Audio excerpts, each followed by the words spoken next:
Prelims exam को clear करने के लिए प्रीवियस ईयर क्वेश्चंस की इंपॉर्टेंस आप सभी को पता है। इसीलिए हम यूट्यूब के ऊपर एक फ्री सीरीज स्टार्ट कर रहे हैं जिसके अंदर 25 सेशंस के अंदर हम आपको 2011 से लेकर 2023 तक जितने भी प्रीवियस ईयर क्वेश्चंस आए हैं उनको टॉपिक वाइज कवर कराएंगे। इसके साथ साथ हर टॉपिक के मोस्ट प्रोबेबल क्वेश्चंस को भी हम देखते चलेंगे कि 2024 में उन टॉपिक से किस तरह का क्वेश्चन आ सकता है। इसका शेड्यूल आप हमारे टेलीग्राम चैनल से डाउनलोड कर सकते हैं जिसका लिंक आपको डिस्क्रिप्शन बॉक्स के अंदर मिल जाएगा। कुछ इस तरह से आपको ये शेड्यूल मिलेगा। 11 तारीख से हमारी ये जो फ्री सीरीज़ है ये यूट्यूब के ऊपर स्टार्ट होगी और जो आपको शेड्यूल दिया जा रहा है वही शेड्यूल इसके अंदर फॉलो किया जाएगा। इसके अंदर कोई भी आपको मेजर चेंजेस देखने को नहीं मिलेंगे शेड्यूल के अंदर। इस टेस्ट सीरीज़ में हम ये इंश्योर करेंगे कि आपका हर एक टॉपिक अच्छे से रिवाइज हो जाए, आप उसकी प्रैक्टिस करके एग्जाम हॉल में जाएँ ताकि आपके प्रीलिम्स क्लियर करने के चांसेस ज़्यादा से ज़्यादा हो। अगर आपको लगता है कि आपकी तैयारी में कोई कमी है और आपको एक कॉम्प्रिहेंसिव तरीके से कम टाइम के अंदर अपने सिलेबस को कंप्लीट करना है तो आप हमारे 45 डेज रिवीजन क्लासेस के अंदर भी एनरोल कर सकते हैं जिसके अंदर हमने डे वाइज आपके लिए वीडियोस को ऑर्गेनाइज कर रखा है। आपको सिर्फ और सिर्फ यही कोर्स अच्छे से कवर करना है। इन्हीं 45 डेज के अंदर आपका स्टैटिक और करंट अफेयर्स पूरा ऑर्गेनाइज्ड होगा और यही आपको कवर करके एग्जाम हॉल के अंदर जाना है। इसके बाद आप हमारी ये जो लाइव डिस्कशन सेशंस हो रहे हैं इनको आप अटेंड कर सकते हैं। इसके अलावा आपको कुछ और करने की जरूरत नहीं पड़ेगी। अगर आप इस कोर्स में एनरोल करते हैं तो आपको इंश्योर करना है कि ये कोर्स आप अच्छे तरह से कवर करें और उसके बाद हमारे ये जो लाइव सेशंस हो रहे हैं क्वेश्चन आंसर्स के, इन सेशंस को अटेंड करें। इसके अलावा आपको कुछ और करने की जरूरत नहीं है, ना ही स्टैटिक के लिए, ना ही करंट अफेयर्स के लिए और ना ही किसी टेस्ट सीरीज के लिए। Hello everyone, welcome to exam quest. हम इंटरनेशनल रिलेशन के करंट अफेयर्स कर रहे हैं। आज हम स्टार्ट करेंगे defence and security related organisation से, जिसमें पहली ऑर्गेनाइजेशन है आपकी नाटो। नाटो के अगर हम बैकग्राउंड की बात करते हैं तो आप सभी को पता होगा 1945 के अंदर सेकेंड वर्ल्ड वॉर खत्म हो जाती है। जब सेकेंड वर्ल्ड वॉर खत्म होती है तो एक तरफ तो दोबारा से कोई लड़ाई ना हो उसके लिए यूनाइटेड नेशंस बनता है। यूनाइटेड नेशन के ऑब्जेक्टिव हम पहले ही देख चुके हैं। दूसरी तरफ दुनिया के अंदर दो मेजर सुपर पावर्स निकल के आती हैं और ये दो सुपर पावर होती हैं। एक तरफ होता है आपका यूनाइटेड स्टेट्स ऑफ अमेरिका और दूसरी तरफ आपका यूएसएसआर होता है। ठीक है, अब इन दोनों के बीच में एक तरह की राइवलरी चल रही है। हालांकि ये जो राइवलरी होती है इसकी वजह से कोई भी लड़ाई नहीं होती, लेकिन ये राइवलरी कोल्ड वॉर के नाम से जानी जाती है, जिसमें कई बारी पूरी दुनिया के अंदर हमें टेंशन्स देखने को मिलती हैं। लड़ाई नहीं होती इसीलिए इसको कोल्ड वॉर कह देते हैं। ठीक है, तो एक तरफ ये सुपर पावर बन रही है, दूसरी तरफ यूनाइटेड नेशंस बनता है। यूनाइटेड नेशंस का हम देख चुके हैं। यूनाइटेड नेशंस के फाउंडिंग प्रिंसिपल्स यूनाइटेड नेशंस के चार्टर के अंदर लिखे थे। इसी चार्टर के अंदर एक आर्टिकल नंबर 51 हमें देखने को मिलता है। ये आर्टिकल 51 कहता है कि वैसे तो यूनाइटेड नेशंस का ऑब्जेक्टिव है दुनिया में लड़ाई ना हो, लेकिन अगर कोई देश दूसरे देश के ऊपर हमला करता है तो दूसरे देश को पूरा राइट होगा अपने आप को सेल्फ डिफेंड करने का। यानी कि सेल्फ डिफेंस का जो अधिकार है वो यूनाइटेड नेशंस के यूएन चार्टर के आर्टिकल नंबर 51 के अंदर हमें देखने को मिलता है। अब इसी आर्टिकल को यूज़ करके यूएसए एक मिलिट्री अलायंस बनाता है जिस मिलिट्री अलायंस का नाम होता है नाटो। तो बेसिकली नाटो इसलिए बनी थी क्योंकि यूएस अपने आप को सेल्फ डिफेंड करना चाहता था और इसके साथ यूएस के जो अलाइज हैं, जो यूएस की फ्रेंडली कंट्रीज़ हैं, वो उन फ्रेंडली कंट्रीज़ को भी एक तरीका देना चाहता था जिससे वो अपने आप को सेल्फ डिफेंड कर सकें। ठीक है, तो नाटो की फॉर्मेशन इस वजह से होती है। नाटो की फॉर्मेशन होती है वॉशिंगटन ट्रीटी के बाद और 1949 के अंदर नाटो बना दिया जाता है। नाटो का हेडक्वार्टर आपको ब्रुसेल्स बेल्जियम के अंदर देखने को मिलेगा। ब्रुसेल्स बेल्जियम में देखने को मिलता है। एक बार हम बेल्जियम की लोकेशन भी देख लेते हैं। अगर आप यहाँ से चलेंगे तो सबसे पहले आपको पोर्टुगल देखने को मिलता है। पोर्टुगल के बाद आपका स्पेन आता है, स्पेन के बाद आपका फ्रांस आता है और फ्रांस से ऊपर की तरफ अगर आप जाते हैं तो आपको ये बेल्जियम देखने को मिलता है। यहाँ पे नाटो का हेडक्वार्टर हमें देखने को मिलेगा। ठीक है, तो नाटो की फॉर्मेशन हमने देख ली और यूनाइटेड चार्टर के कौन से आर्टिकल को यूज़ करके नाटो फॉर्म हुआ था वो भी हमने देख लिया। कौन सा आर्टिकल बताया मैंने आपको? Article number 51। ठीक है, तो इस आर्टिकल के अंदर यूएस इस आर्टिकल को यूज करके नाटो की फॉर्मेशन कर लेता है। अब नाटो क्या हो गया? नाटो एक मिलिट्री अलायंस है। मिलिट्री अलायंस जब नाटो की फॉर्मेशन हुई तो नाटो ने जो भी इनका डॉक्यूमेंट होता है उस डॉक्यूमेंट में आर्टिकल नंबर 5 लिखा। नाटो का आर्टिकल नंबर 5 क्या कहता है ये भी आपको पता होना चाहिए। नाटो का आर्टिकल नंबर 5 कलेक्टिव डिफेंस की बात करता है। कलेक्टिव डिफेंस, कलेक्टिव डिफेंस का मतलब ये है, मान लीजिए एक ग्रुप ऑफ फ्रेंड्स हैं। ठीक है, इसका नाम ए है, इसका नाम बी है, इसका नाम सी है, इसका नाम डी है, इसका नाम ई है, इसका एफ है। ये सारे के सारे ग्रुप ऑफ फ्रेंड्स एक साथ हैं, सबके बीच में बहुत ही अच्छे रिलेशन है। अब मान लीजिए कोई दूसरा आदमी है, ये दूसरा आदमी ए की पिटाई कर देता है, ठीक है। तो जब ए की पिटाई होती है तो ये बाकी सारे के सारे दोस्त कहते हैं कि तूने ए को पीटा, इसका मतलब ये है कि तूने हम सबको पीटा है, तो अब हम कलेक्टिवली तेरे ऊपर कोई ना कोई एक्शन लेंगे। इसी तरह से लड़ाइयाँ होती थी ना बचपन में। नाटो के अंदर जो ये कलेक्टिव डिफेंस है वो भी सेम प्रिंसिपल ही यूज़ करता है।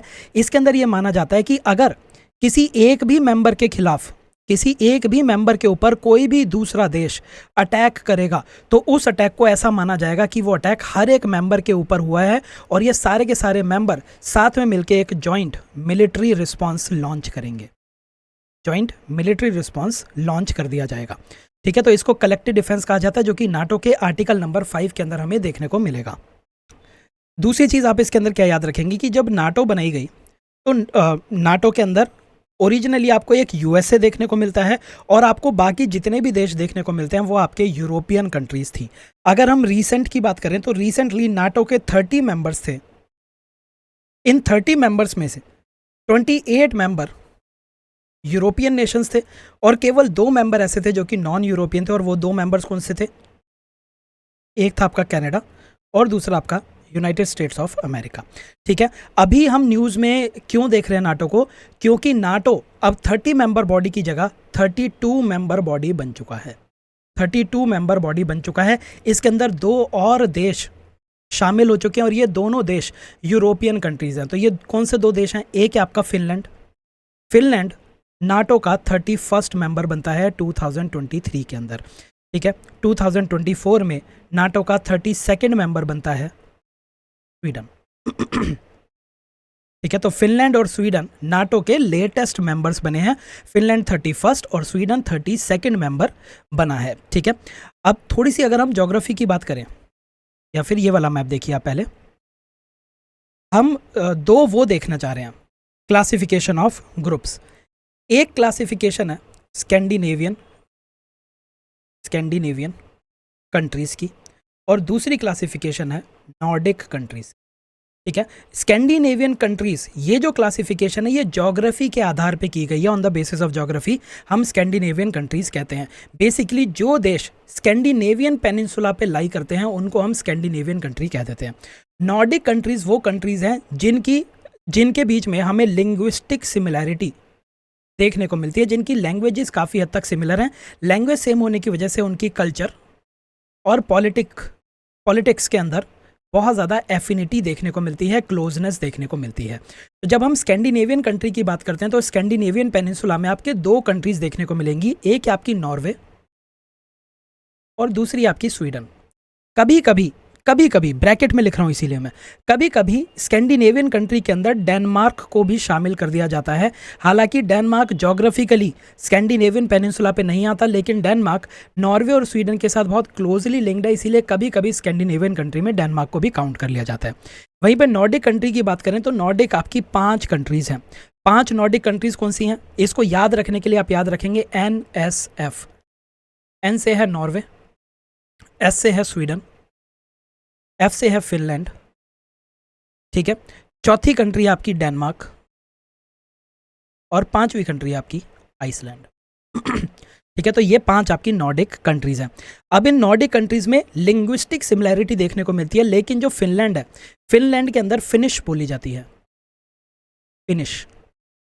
ये जो फिनिश लैंग्वेज है ये थोड़ी सी नॉर्डिक लैंग्वेज से फार ऑफ है, इसीलिए कई बारी कुछ जगहों पे ये क्वेश्चन उठाया जाता है कि क्या फिनलैंड वाकई में नॉर्डिक कंट्री काउंट होनी चाहिए या नहीं। लेकिन हम उतना ज़्यादा कॉम्प्लिकेट नहीं करेंगे, सिंपल याद रखना है। स्कैंडिनेवियन पेनिनसुला में आपको 2 कंट्री देखने को मिल रही है, नॉर्वे और स्वीडन। नॉर्डिक के अंदर आपको 5 देखने को मिल रही है, नॉर्वे, स्वीडन, फिनलैंड, डेनमार्क और आइसलैंड, ठीक है। अब ज्योग्राफी के लिए देखिए, ये वाली अगर हम इस वाले ज्योग्राफिकल एंटिटी को देखें तो ये ज्योग्राफिकल एंटिटी अपने 3 साइड से वाटर बॉडी से घिरी हुई है। यहाँ पे पानी है, यहाँ पे पानी है और यहाँ पे पानी है। तो कोई भी land mass which is surrounded on 3 sides by water body is known as a peninsula. तो इस पेनिनसुला को हम स्कैंडिनेवियन पेनिनसुला के नाम से जानते हैं। तो इस पेनिनसुला में आपको नॉर्वे और स्वीडन देखने को मिल रहा है, ठीक है। अब ये जो फिनलैंड है ये आपके स्कैंडिनेवियन पेनिनसुला का हिस्सा नहीं है, लेकिन नॉर्डिक कंट्री का हिस्सा है। इन 3 कंट्रीज को आप याद रख सकते हैं NSF के नाम से, NSF के नाम से, ठीक है। इनके नीचे ही आपको डेनमार्क देखने को मिलता है और अटलांटिक ओशन के अटलांटिक ओशन के दूसरी तरफ आपको आइसलैंड देखने को मिलता है। तो ये सारी की सारी आपकी जो यहाँ पे आप मैप पे देख रहे हैं, ये सारी की सारी आपकी नॉर्डिक कंट्री हो जाती हैं। अब इसी मैप के अंदर थोड़ा सा और डिटेल में चलेंगे। स्वीडन और फिनलैंड के बीच में आपको गल्फ ऑफ बोथनिया देखने को मिलती है, ठीक है। स्वीडन और फिनलैंड के नीचे यहाँ पे आपको बाल्टिक सी देखने को मिलती है। आप लोग मुझे कमेंट में बताएंगे कि बाल्टिक कंट्रीज कौन कौन सी होती हैं, ठीक है। बाल्टिक कंट्रीज कौन कौन सी होती हैं ये आप मुझे बताएंगे, ठीक है। तो यहाँ पे गल्फ ऑफ बोथनिया है, यहाँ पे आपको बाल्टिक सी देखने को मिल रही है, और अगर आप इस तरफ आएंगे तो यहाँ पे नॉर्थ सी आपको देखने को मिलती है। अटलांटिक ओशन नॉर्वे और आइसलैंड को सेपरेट करता है, ठीक है। तो ये चीज़ें आपको इसके अंदर याद रखनी है। हम नाटो के बारे में पढ़ रहे हैं, तो नाटो के बारे में कुछ और चीज़ें भी देख लेते हैं। नाटो के बारे में हमने क्या क्या देखा। 1949 के अंदर बनता है, वॉशिंगटन ट्रीटी के बाद नाटो बनता है। इसका ओरिजिनल जो दुश्मन था वो था यूएसएसआर। आज की डेट में तो यूएसएसआर एग्जिस्ट नहीं करता। कब डिसइंटीग्रेट हुआ? 1991 में। यूएसएसआर का सक्सेसर कौन है? रशिया यूएसएसआर का सक्सेसर बन चुका है, ठीक है। तो ओरिजिनली वॉशिंगटन ट्रीटी से बनी थी 1949 के अंदर। इसका आर्टिकल नंबर 5 आपको पता होना चाहिए, जो कि कलेक्टिव डिफेंस की बात करता है। हेडक्वार्टर की बात की जाए तो हेडक्वार्टर इसका आपको ब्रुसेल्स बेल्जियम के अंदर देखने को, ब्रुसेल्स बेल्जियम में। दूसरी तरफ नाटो के मेंबर्स की बात की जाए तो 32 मेंबर्स हैं, जिसमें कनाडा, यूएस प्लस में 30 अदर यूरोपियन नेशंस हैं, 30 अदर यूरोपियन नेशंस हैं। एक और क्लासिफिकेशन होती है मेजर नॉन नाटो एलाइज, ठीक है। तो यूएस के या फिर नाटो के जितने अंदर देश हैं, उन देशों के कुछ और फ्रेंडली नेशंस भी हैं जिन्होंने नाटो को ज्वाइन नहीं किया, इसीलिए वो नॉन नाटो देश हैं। लेकिन क्योंकि वो दोस्त हैं, साथ में अलाइड हैं, इसीलिए उनको नॉन नाटो एलाइज कहा जाता है। तो यूएस कुछ कुछ ऐसे एलाइज को जो कि नाटो के मेंबर नहीं हैं, उनको वो अपना मेजर नॉन नाटो एलाई की तरह क्लासीफाई करता है। यूएस क्लासीफाई कर रहा है, नाटो नहीं कर रहा। यूएस जिन एलाइज को जो कि नाटो के मेंबर नहीं है, यूएस अपने जिस भी एलाई को मेजर नॉन नाटो एलाई की तरह क्लासीफाई कर देता है, उसके साथ यूएस के डिफेंस और सिक्योरिटी रिलेशंस काफ़ी इंप्रूव हो जाते हैं। यूएस उनको और भी अलग अलग तरह के जो वेपन्स हैं, हथियार हैं और सपोर्ट है, वो सब प्रोवाइड करता है। क्या इंडिया यूएस का मेजर नॉन नाटो एलाई है? India is not a major non NATO ally of U, ठीक है। फिर उसके बाद आता है NATO plus grouping. NATO plus grouping, इस नाटो प्लस ग्रुपिंग को अभी आप नाटो प्लस 5 ग्रुपिंग भी कह सकते हैं। ये कौन सी ग्रुपिंग है? इस ग्रुपिंग के अंदर सारे के सारे नाटो के वो हैं, मेंबर्स हैं, जो भी जिन्होंने भी नाटो को ज्वाइन किया हुआ है वो सारे के सारे हैं। प्लस में 5 ऐसे मेंबर्स हैं जिनके नाटो के साथ रिलेशंस बहुत अच्छे हैं, लेकिन ये नाटो को ज्वाइन नहीं किया हुआ। ये कौन कौन से मेंबर्स हैं? एक है आपका ऑस्ट्रेलिया, दूसरा ऑस्ट्रेलिया का पड़ोसी न्यूजीलैंड, जहाँ ऑस्ट्रेलिया जाता है वहाँ पे ये पहुँच ही जाता है घूम फिर के। फिर आ जाइए जापान के ऊपर, जापान एंड यूएस बहुत ही क्लोज एलाइज हैं। South Korea, Japan and south Korea भी बहुत अच्छे एलाइज हैं। तो जापान और साउथ कोरिया और इजराइल। तो अब आपसे एक क्वेश्चन पूछा जा सकता है, is Israel a member of NATO? No, Israel is not a member of NATO, but Israel जो है वो नाटो का फ्रेंडली नेशन है, इसीलिए नाटो प्लस 5 ग्रुपिंग के अंदर इजराइल देखने को मिलता है। क्या इंडिया नाटो प्लस ग्रुपिंग का मेंबर है? नहीं, इंडिया इसका मेंबर नहीं है। लेकिन बहुत बारी जो नाटो के वो हैं, क्या कहते हैं, नाटो के जो रिप्रेजेंटेटिव हैं, बहुत बारी ये कोशिश करते हैं कि इंडिया को भी नाटो प्लस 5 ग्रुपिंग के अंदर शामिल कर लेना चाहिए। अब यहाँ पे एक सवाल आता है कि आखिर इंडिया ना तो नाटो का मेंबर बना है, ना ही वो मेजर नॉन नाटो एलाई बना है, और ना ही वो नाटो प्लस ग्रुपिंग का मेंबर बना है। तो ऐसा क्यों? क्योंकि इंडिया आइडियोलॉजिकली किसी भी अलायंस का हिस्सा नहीं बनना चाहता। इंडिया कहता है जब भी कोई किसी अलायंस का हिस्सा बनता है तो इसके अंदर क्या हो गया, मान लीजिए मैं किसी ग्रुप का हिस्सा हूं, तो अब मेरी ओपिनियन कोई भी हो, जो भी ये ग्रुप फैसला लेगा मुझे उस ग्रुप के फैसले के साथ जाना पड़ेगा। इंडिया कहता है कि मैं इस तरह के अलायंस में ज्वाइन नहीं होना चाहता जो कि मेरी इस इंडिपेंडेंस को कर्ब कर दे। हम हर एक पॉलिटिकल मैटर को उसके मेरिट के ऊपर जज करना चाहते हैं। तो इंडिया बहुत ही केयरफुल है कि वो किसी भी अलायंस का मेंबर ना बने। प्लस इंडिया के कुछ क्रेडेंशियल्स भी हैं, ठीक है, वो नॉन अलाइंड मूवमेंट का लीडर रहा है, तो इसीलिए अपने उन क्रेडेंशियल्स को वो कायम रखना चाहते हैं। तो हमने नाटो के बारे में देखा, मेजर नॉन नाटो एलाइज के बारे में देखा और नाटो +5 ग्रुपिंग के बारे में भी देखा। ठीक है, अब इसके अंदर कुछ चीज़ें और देखिए। एक बारी मैप के ऊपर वापस आते हैं। यहाँ पे आपको क्या दिखाई दे रहा है? यहाँ पे आपको रशिया दिखाई दे रहा है। यहाँ पे आपको रशिया दिखाई दे रहा है। तो हम कह सकते हैं कि ये जो नॉर्वे, स्वीडन और फिनलैंड, ये जो आपके देश हैं, ये रशिया के बहुत ज़्यादा क्लोज हैं। प्लस यहाँ पे आपको बाल्टिक सी दिखाई दे रही है। तो जब स्वीडन और फिनलैंड ये दोनों के दोनों नाटो के मेंबर बन गए, तो क्या हम ये कह सकते हैं कि नाटो की पहुंच अब रशिया के बॉर्डर्स तक पहुंच चुकी है? नाटो जो है वो रशिया के बहुत ही क्लोज आ चुका है। ठीक है, तो रशिया को ये चीज़ पसंद नहीं है कि उसके नेबरहुड के अंदर कोई भी देश नाटो का एलाई बने। तो इसीलिए रशिया ने इस मूव को क्रिटिसाइज़ किया था कि आपने फिनलैंड और स्वीडन को क्यों शामिल किया। दूसरा, स्वीडन और फिनलैंड बाल्टिक सी में बहुत ही स्ट्रेटेजिकली प्लेस्ड है। तो अब बाल्टिक सी के अंदर भी नाटो की जो रोल है, वो नाटो का रोल और नाटो की पावर इंक्रीज हो गई। तो इस वजह से भी रशिया ने इसको क्रिटिसाइज़ किया था। नॉर्वे और स्वीडन की अगर बात करें तो नॉर्वे और स्वीडन अभी तक अपने आप को न्यूट्रल कहते थे कि हम किसी भी अलायंस को ज्वाइन नहीं कर रहे, हम न्यूट्रल रहेंगे, लेकिन अब वो ज्वाइन कर चुके हैं। इंपॉर्टेंट न्यूज़ है, ये सब आपको इसके अंदर पता होना चाहिए था। चलिए अब एक बारी देखते चलते हैं नोट्स में, अगर हमने कुछ मिस किया तो वो कवर करेंगे।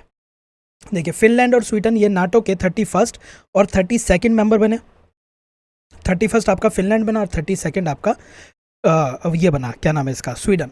स्वीडन 2024 में नाटो का मेंबर बना और ये 2023 के अंदर।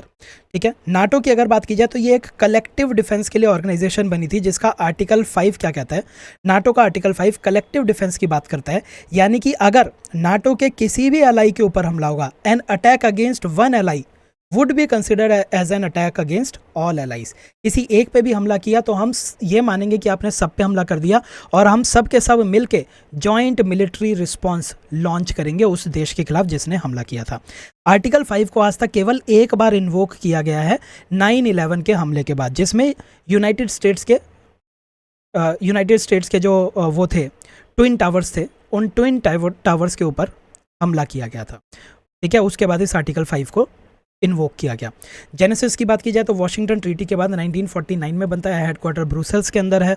पर्पस इसका एक मिलिट्री अलायंस बनाना था अगेंस्ट यूएसएसआर। ठीक है, इसके आज की डेट में 32 मेंबर्स हैं, जिसमें से 30 मेंबर यूरोपियन नेशन है और 2 मेंबर नॉर्थ अमेरिका के हैं, यूएस और कनाडा। अच्छा, एक और सवाल आपसे पूछा जा सकता है कि क्या यूरोपियन यूनियन के सभी मेंबर्स नाटो के भी मेंबर हैं? नहीं, यूरोपियन यूनियन के 4 ऐसे मेंबर्स हैं जो कि अभी तक नाटो को ज्वाइन नहीं किया है। वो हैं आपके ऑस्ट्रिया, साइप्रस, आयरलैंड और माल्टा।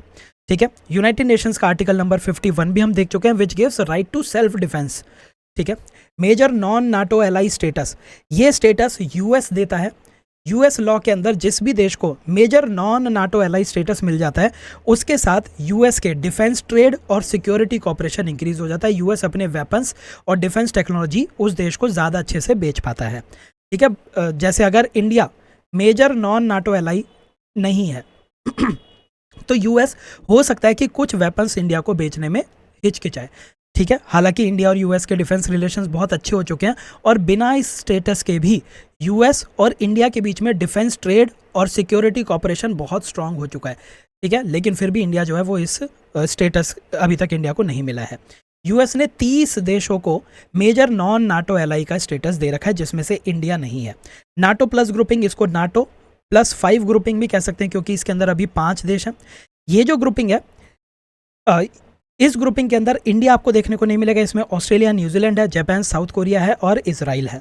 ठीक है, बहुत बारी यूएस सेनेट के अंदर ये बिल आता रहता है कि इंडिया को भी इसका मेंबर बना लेना चाहिए। हालांकि इंडिया जो है वो इसमें इंटरेस्टेड नहीं है। इंडिया बार बार इस फ्रेमवर्क को रिजेक्ट करता रहता है, क्योंकि इंडिया को किसी भी मिलिट्री अलायंस का हिस्सा नहीं बनना है।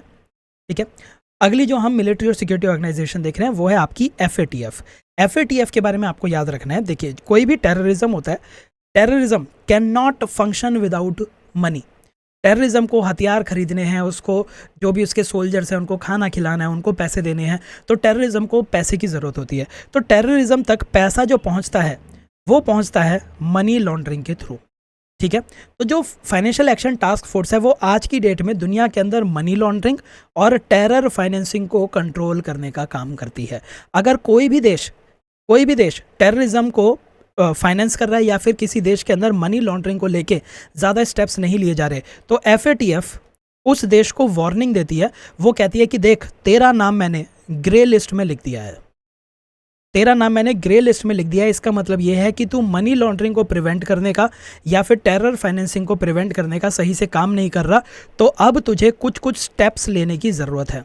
अगर तू वो स्टेप्स ले लेगा तो हम तुझे ग्रे लिस्ट से हटा देंगे, लेकिन अगर तूने वो स्टेप्स नहीं लिए तो हम तुझे ब्लैक लिस्ट में डाल देंगे। जैसे ही कोई देश FATF की ब्लैक लिस्ट में आता है तो उसको वर्ल्ड बैंक हो गया, IMF हो गया, ढेर सारे आपके मल्टीलेटरल ऑर्गेनाइजेशंस हो गई, ठीक है, यहाँ से उसको फाइनेंस, उस देश को फाइनेंस मिलना बंद हो जाता है। उस देश का बाकी देशों के साथ ट्रेड करना थोड़ा सा मुश्किल हो जाता है। तो कोई भी देश FATF की ब्लैक लिस्ट पे नहीं आना चाहता, ठीक है। तो FATF की दो लिस्ट है, एक है ग्रे लिस्ट और एक ब्लैक लिस्ट। ब्लैक लिस्ट के अंदर जो देश आते हैं उनको कहा जाता है कि ये नॉन कोऑपरेटिव देश हैं, ये कोऑपरेट नहीं कर रहे हैं मनी लॉन्ड्रिंग और टेरर फाइनेंसिंग को कंट्रोल करने में, ठीक है। ग्रे लिस्ट, इसको सिर्फ वार्निंग की तरह देखा जाता है। जब भी FATF किसी देश को ग्रे लिस्ट में डालता है तो उसको वो बताता है कि तुम्हें क्या क्या स्टेप्स लेने की ज़रूरत है और एक समय देता है वो स्टेप्स लेने के लिए, ताकि वो देश अपनी मनी लॉन्ड्रिंग को रोक सके और टेरर फाइनेंसिंग को रोक सके, ठीक है। अगर वो इन स्टेप्स को ले लेता है तो उसको ग्रे लिस्ट से हटा देते हैं, अदरवाइज उसको ब्लैक लिस्ट में डाला जा सकता है। ब्लैक लिस्ट में आते ही उसके ऊपर ढेर सारे ट्रेड सैंक्शंस और ढेर सारे उसकी दिक्कतें स्टार्ट हो जाती हैं उस देश के लिए, ठीक है। FATF, अब FATF की स्टार्टिंग G7 देशों के द्वारा की गई थी 1989 के अंदर। FATF का हेडक्वार्टर आपको पेरिस के अंदर देखने को मिलेगा, पेरिस के अंदर। अगर उसी मैप के ऊपर वापस जाएं तो बेल्जियम के अंदर आपको नाटो का हेडक्वार्टर देखने को मिल रहा है। कहाँ गया बेल्जियम? ये रहा। बेल्जियम में आपको नाटो का हेडक्वार्टर देखने को मिल रहा है और वहीं पे फ्रांस के पेरिस में उसी के बगल में जो है यहाँ पे आपको FATF का हेडक्वार्टर देखने को मिलेगा, ठीक है। ये 1949 के अंदर स्टैब्लिश की गई और जो आपकी FATF है वो 1989 के अंदर स्टैब्लिश की गई, 40 साल के बाद, ठीक है। FATF के 37 मेंबर्स हैं जिसमें इंडिया भी इसका मेंबर है। इसके साथ साथ FATF में 2 रीजनल ऑर्गेनाइजेशन भी शामिल है। कौन सी 2 रीजनल ऑर्गेनाइजेशन है? एक है आपकी यूरोपियन कमीशन और दूसरी है गल्फ कोऑपरेशन काउंसिल, ठीक है। इंडिया ने FATF को 2010 के अंदर ज्वाइन किया था। क्या काम करता है FATF वो आप देख चुके हैं। FATF ने क्या कर रखा है, अलग अलग रीजन्स के लिए छोटे छोटे ग्रुप्स भी बना रखे हैं जिनको FATF रीजनल बॉडीज़ कहता है। ये जो रीजनल बॉडीज़ है अपने रीजन के अंदर मनी लॉन्ड्रिंग और टेरर फाइनेंसिंग की जो भी स्टैंडर्ड्स हैं उनको चेक करती रहती है कि उसके रीजन में वो स्टैंडर्ड्स देश फॉलो कर रहे हैं या नहीं। उसके बेसिस पर ये जो रीजनल बॉडीज़ हैं ये रिपोर्ट्स तैयार करती हैं और इन ही रिपोर्ट्स के बेसिस पर FATF आगे के एक्शन ले सकता है, जो कि 1989 के अंदर स्टैब्लिश की गई थी। पेरिस के अंदर हेडक्वार्टर है। इंडिया ने इसको 2010 के अंदर ज्वाइन किया था, इसको 10 के अंदर ज्वाइन किया था। अब अगर हम रीसेंट FATF की बात करें तो रिसेंटली जब रशिया और यूक्रेन के बीच में वॉर स्टार्ट हुई थी तो रशिया को FATF से सस्पेंड कर दिया गया, रशिया को FATF से सस्पेंड कर दिया गया, ठीक है। पहला एक्शन जो लिया गया जिसकी वजह से FATF न्यूज़ में थी कि उसने रशिया को सस्पेंड किया। दूसरा एक्शन ये था कि साउथ अफ्रीका और नाइजीरिया, इसको FATF ने ग्रे लिस्ट पे रखा था। इससे पहले पाकिस्तान भी बहुत समय तक ग्रे लिस्ट पे रह चुका है और पाकिस्तान को ग्रे लिस्ट से 2022 में हटाया गया था, ठीक है, क्योंकि पाकिस्तान भी टेरर फाइनेंसिंग करता था, मनी लॉन्ड्रिंग करता था। हालांकि उसको 2022 के अंदर रिमूव कर दिया गया है। जो FATF है वो एक रिपोर्ट भी रिलीज़ करती है। रिपोर्ट का नाम है report on crowd funding for terror financing. Terrorism को फाइनेंस करने के लिए क्राउड फंडिंग भी की जाती है, उसकी रिपोर्ट भी FATF ही रिलीज़ करता है, ठीक है। ये FATF है। न्यूज़ में क्यों था? FATF का अपना एक प्रोसेस होता है। इस प्रोसेस के अंदर वो क्या कहती है, 4 स्टेप का प्रोसेस होता है। 4 स्टेप के प्रोसेस में हर देश अपनी एक रिपोर्ट बनाता है कि हमारे यहाँ पे मनी लॉन्ड्रिंग को प्रिवेंट करने के लिए और टेरर फाइनेंसिंग को प्रिवेंट करने के लिए क्या क्या स्टेप्स लिए गए हैं, ठीक है। और ये स्टेप्स FATF ने जो स्टैंडर्ड्स बनाए हैं उन स्टैंडर्ड्स पे मीट करते हैं या नहीं करते। पहले कंट्रीज़ खुद ही ये रिपोर्ट बनाती हैं, फिर उसके बाद FATF उस देश में जाके रिव्यू मीटिंग करता है। उस देश में जाके रिव्यू मीटिंग करता है, अच्छे से चेक करता है कि देश के अंदर किस तरह एक्टिविटी हो रही है और फिर फाइनल स्टेप होता है जहाँ पे FATF ये फैसला लेती है कि उस देश ने सही काम किया या नहीं। तो अभी रिसेंटली इंडिया के अंदर वही रिव्यू हुआ था तो उसी की वजह से ये न्यूज़ में थी। हालांकि रिव्यू इतना इंपॉर्टेंट नहीं है, बस FATF के बारे में आपको पता होना चाहिए। एक बार नोट से भी देख लेते हैं हम फिर से, ठीक है। ये थोड़ा सा क्लीन कर दूं यहाँ से मैं। काम समझ गए। FATF का काम क्या है? काम है मनी लॉन्ड्रिंग और टेरर फाइनेंसिंग को वो रोकना चाहता है, ठीक है, मनी लॉन्ड्रिंग और टेरर फाइनेंसिंग, जिसके लिए FATF अलग अलग तरह के स्टैंडर्ड्स बनाता रहता है, ठीक है। FATF की एक टीम इंडिया में विजिट की थी ताकि वो इंडिया के अंदर ऑन साइट असेसमेंट कर सके, ठीक है। फिर उसके बाद जो फाइनल रिव्यू होगा, फाइनल रिव्यू आपको जून 2024 में देखने को मिलेगा कि इंडिया मनी लॉन्ड्रिंग और टेरर फाइनेंसिंग के लिए कैसा काम कर रहा है। अबाउट FATF की बात की जाए तो G7 समिट में इसको बनाया गया था, पेरिस के अंदर ये समिट हो रही थी। 1989 के अंदर FATF बनता है और पेरिस में ही इसका हेडक्वार्टर बना दिया जाता है। ये एक इंटर गवर्नमेंटल बॉडी है जो कि मनी लॉन्ड्रिंग, टेरर फाइनेंसिंग और उससे जुड़ी हुई चीज़ों को चेक करती रहती है। ये स्टैंडर्ड्स बनाती है देशों के फाइनेंशियल सिस्टम को लेके, ठीक है। इसके 37 मेंबर्स हैं इंक्लूडिंग इंडिया, और 2 रीजनल वो हैं। इंडिया ने इसको 2010 के अंदर ज्वाइन किया था, ठीक है। FATF जो है वो इंटरनेशनल स्टैंडर्ड बनाता है इलीगल एक्टिविटीज़ को प्रिवेंट करने के लिए। तो इसके जो स्टैंडर्ड्स हैं उनका नाम क्या है? मनी लॉन्ड्रिंग के लिए इसने स्टैंडर्ड बना रखे हैं global anti money laundering standards, और टेरर फाइनेंसिंग को रोकने के लिए काउंटर टेररिस्ट फाइनेंसिंग स्टैंडर्ड्स इसने बना रखे हैं। FATF की आपकी 9 रीजनल बॉडीज़ हैं जो कि अपने रीजन के अंदर इन स्टैंडर्ड्स के अकॉर्डिंग ये चेक करती रहती हैं कि कंट्रीज़ कैसा काम कर रही हैं, और इन्हीं के रिपोर्ट पे FATF डिसाइड करता है कि किसको ग्रे लिस्ट में रखना है और किसको ब्लैक लिस्ट में, ठीक है। ग्रे लिस्ट और ब्लैक लिस्ट में आपको ऑलरेडी बता चुका हूँ। ग्रे लिस्ट ये वो देश होते हैं जिनकी मॉनिटरिंग थोड़ी सी इंक्रीज हो चुकी है, जिनको वार्निंग मिल चुकी है कि अपने जो मनी लॉन्ड्रिंग और टेरर फाइनेंसिंग के तुम्हारे जो भी काम कर रहे हो उनको सही से काम करो, अदरवाइज ब्लैक लिस्ट में आ जाओगे, ठीक है। ग्रे लिस्ट के अंदर जो कंट्रीज़ होती हैं उन कंट्रीज़ को सेफ हेवन माना जाता है कि इन कंट्री से टेरर फाइनेंसिंग और मनी लॉन्ड्रिंग बहुत तेज़ी से हो रही है। ब्लैक लिस्ट ये वो कंट्रीज़ हैं जिनको नॉन कोऑपरेटिव कंट्रीज़ कहा जाता है, ठीक है, नॉन कोऑपरेटिव कंट्रीज़ या फिर टेरिटरीज़ कहा जाता है, ठीक है। यहाँ पे जैसे ही कोई भी देश इसके अंदर आ जाता है उसके ऊपर बहुत सारी रिस्ट्रिक्शंस लगनी चालू हो जाती हैं, ठीक है। अगर रिस्ट्रिक्शंस की बात की जाए तो किस तरह की रिस्ट्रिक्शंस देखने को मिलेंगी मैं आपको ऑलरेडी बता चुका हूँ। रिस्ट्रिक्शंस इसके अंदर ये हैं कि जो कंट्री एक बारी ब्लैक लिस्ट पे आ जाती है वो फाइनेंशियल एड नहीं ले सकती, IMF से, वर्ल्ड बैंक से, एशियन डेवलपमेंट बैंक से और यूरोपियन यूनियन से फाइनेंशियल एड उसको नहीं मिलेगी। दूसरा, उसके ऊपर ढेर सारे फाइनेंशियल सैंक्शंस लग जाते हैं, फाइनेंशियल सैंक्शंस और रिस्ट्रिक्शंस लग जाती हैं, ठीक है। और तीसरा आप ये पॉइंट लिख सकते हैं कि रेपुटेशन को भी डैमेज मिलता है। पूरी दुनिया उस देश को अब एक टेररिज्म को सपोर्ट करने वाला देश मान के चलती हैं, ठीक है। तीसरी बॉडी जो हम कर रहे हैं वो है इंटरपोल, ठीक है। अब नाम से लग रहा है कि ये कोई पुलिस की बॉडी या पुलिस का काम है इन्वेस्टिगेशन करना, लॉ एंड ऑर्डर को कंट्रोल करना। इंटरपोल के वो सारे के सारे काम नहीं होते। इंटरपोल का काम होता है अगर ग्लोबली किसी भी पुलिस की इंफॉर्मेशन दूसरे पुलिस फोर्स को देनी है तो वो इंफॉर्मेशन एक्सचेंज का काम इंटरपोल करती है, ठीक है। मान लीजिए US की पुलिस को कोई इन्फॉर्मेशन इंडिया तक पहुंचानी है तो वो इंटरपोल के थ्रू पहुंचाएगी। तो ये इंफॉर्मेशन एक्सचेंज का काम करती है between different countries police forces, या फिर लिख देते हैं between national police forces of different countries, ठीक है। इसका काम ये नहीं होता कि ये लॉ एंड ऑर्डर को मेंटेन करेगी, सिर्फ इंफॉर्मेशन एक्सचेंज करती है। इंटरपोल न्यूज़ के अंदर इसलिए थी क्योंकि इंटरपोल का एक ग्लोबल अकेडमी नेटवर्क है। इस ग्लोबल अकेडमी नेटवर्क के अंदर CBI अकेडमी ऑफ इंडिया को भी ज्वाइन कर लिया गया है, ठीक है। तो अब ये इंडिया के लिए भी एक बहुत बड़ी बात है कि उनकी एक अकेडमी जो है वो ग्लोबल अकेडमी नेटवर्क का हिस्सा बन चुकी है। और ये जो आपका ग्लोबल अकेडमी नेटवर्क है, नाम से आपको पता चल रहा है ये ग्लोबली काम कर रहा है, प्लस ये अकेडमीज़ को लिंक करना चाहता है, अकेडमीज़ का एक नेटवर्क बनाना चाहता है। तो बेसिकली इसके अंदर क्या होता है, दुनिया भर की अलग अलग अकेडमीज़ जो हैं जो कि लॉ एनफोर्समेंट ऑफिसर्स को ट्रेनिंग प्रोवाइड करती है, ठीक है। जो दुनिया भर की अलग अलग अकेडमीज़ हैं जो लॉ एनफोर्समेंट एजेंसीज़ को, लॉ एनफोर्समेंट ऑफिसर्स को ट्रेनिंग प्रोवाइड करती है, ये उन अकेडमीज़ का एक नेटवर्क है ताकि जो ये लॉ एनफोर्समेंट ऑफिसर्स होते हैं इनको ट्रेनिंग के टाइम पर ही अच्छी स्किल्स और अच्छी एजुकेशन प्रोवाइड की जाए, प्लस इनको बताया जाए कि किस तरह से ये इंटरनेशनल लेवल पे कोलैबोरेट कर सकते हैं, कोलैबोरेट कर सकते हैं। ठीक है, इंटरपोल की अगर हम जेनेसिस की बात करें तो इसकी स्टार्टिंग 1923 के अंदर होती है। बेसिकली ये दुनिया को एक सेफर प्लेस बनाना चाहता है। इसका भी हेडक्वार्टर आपको लियोन फ्रांस के अंदर देखने को मिलेगा। पेरिस के अंदर किसका था? FATF का पेरिस के अंदर है। लियोन फ्रांस जो है वो वहाँ पे आपको इंटरपोल का देखने को मिलेगा। इसकी 196 मेंबर कंट्रीज होती हैं।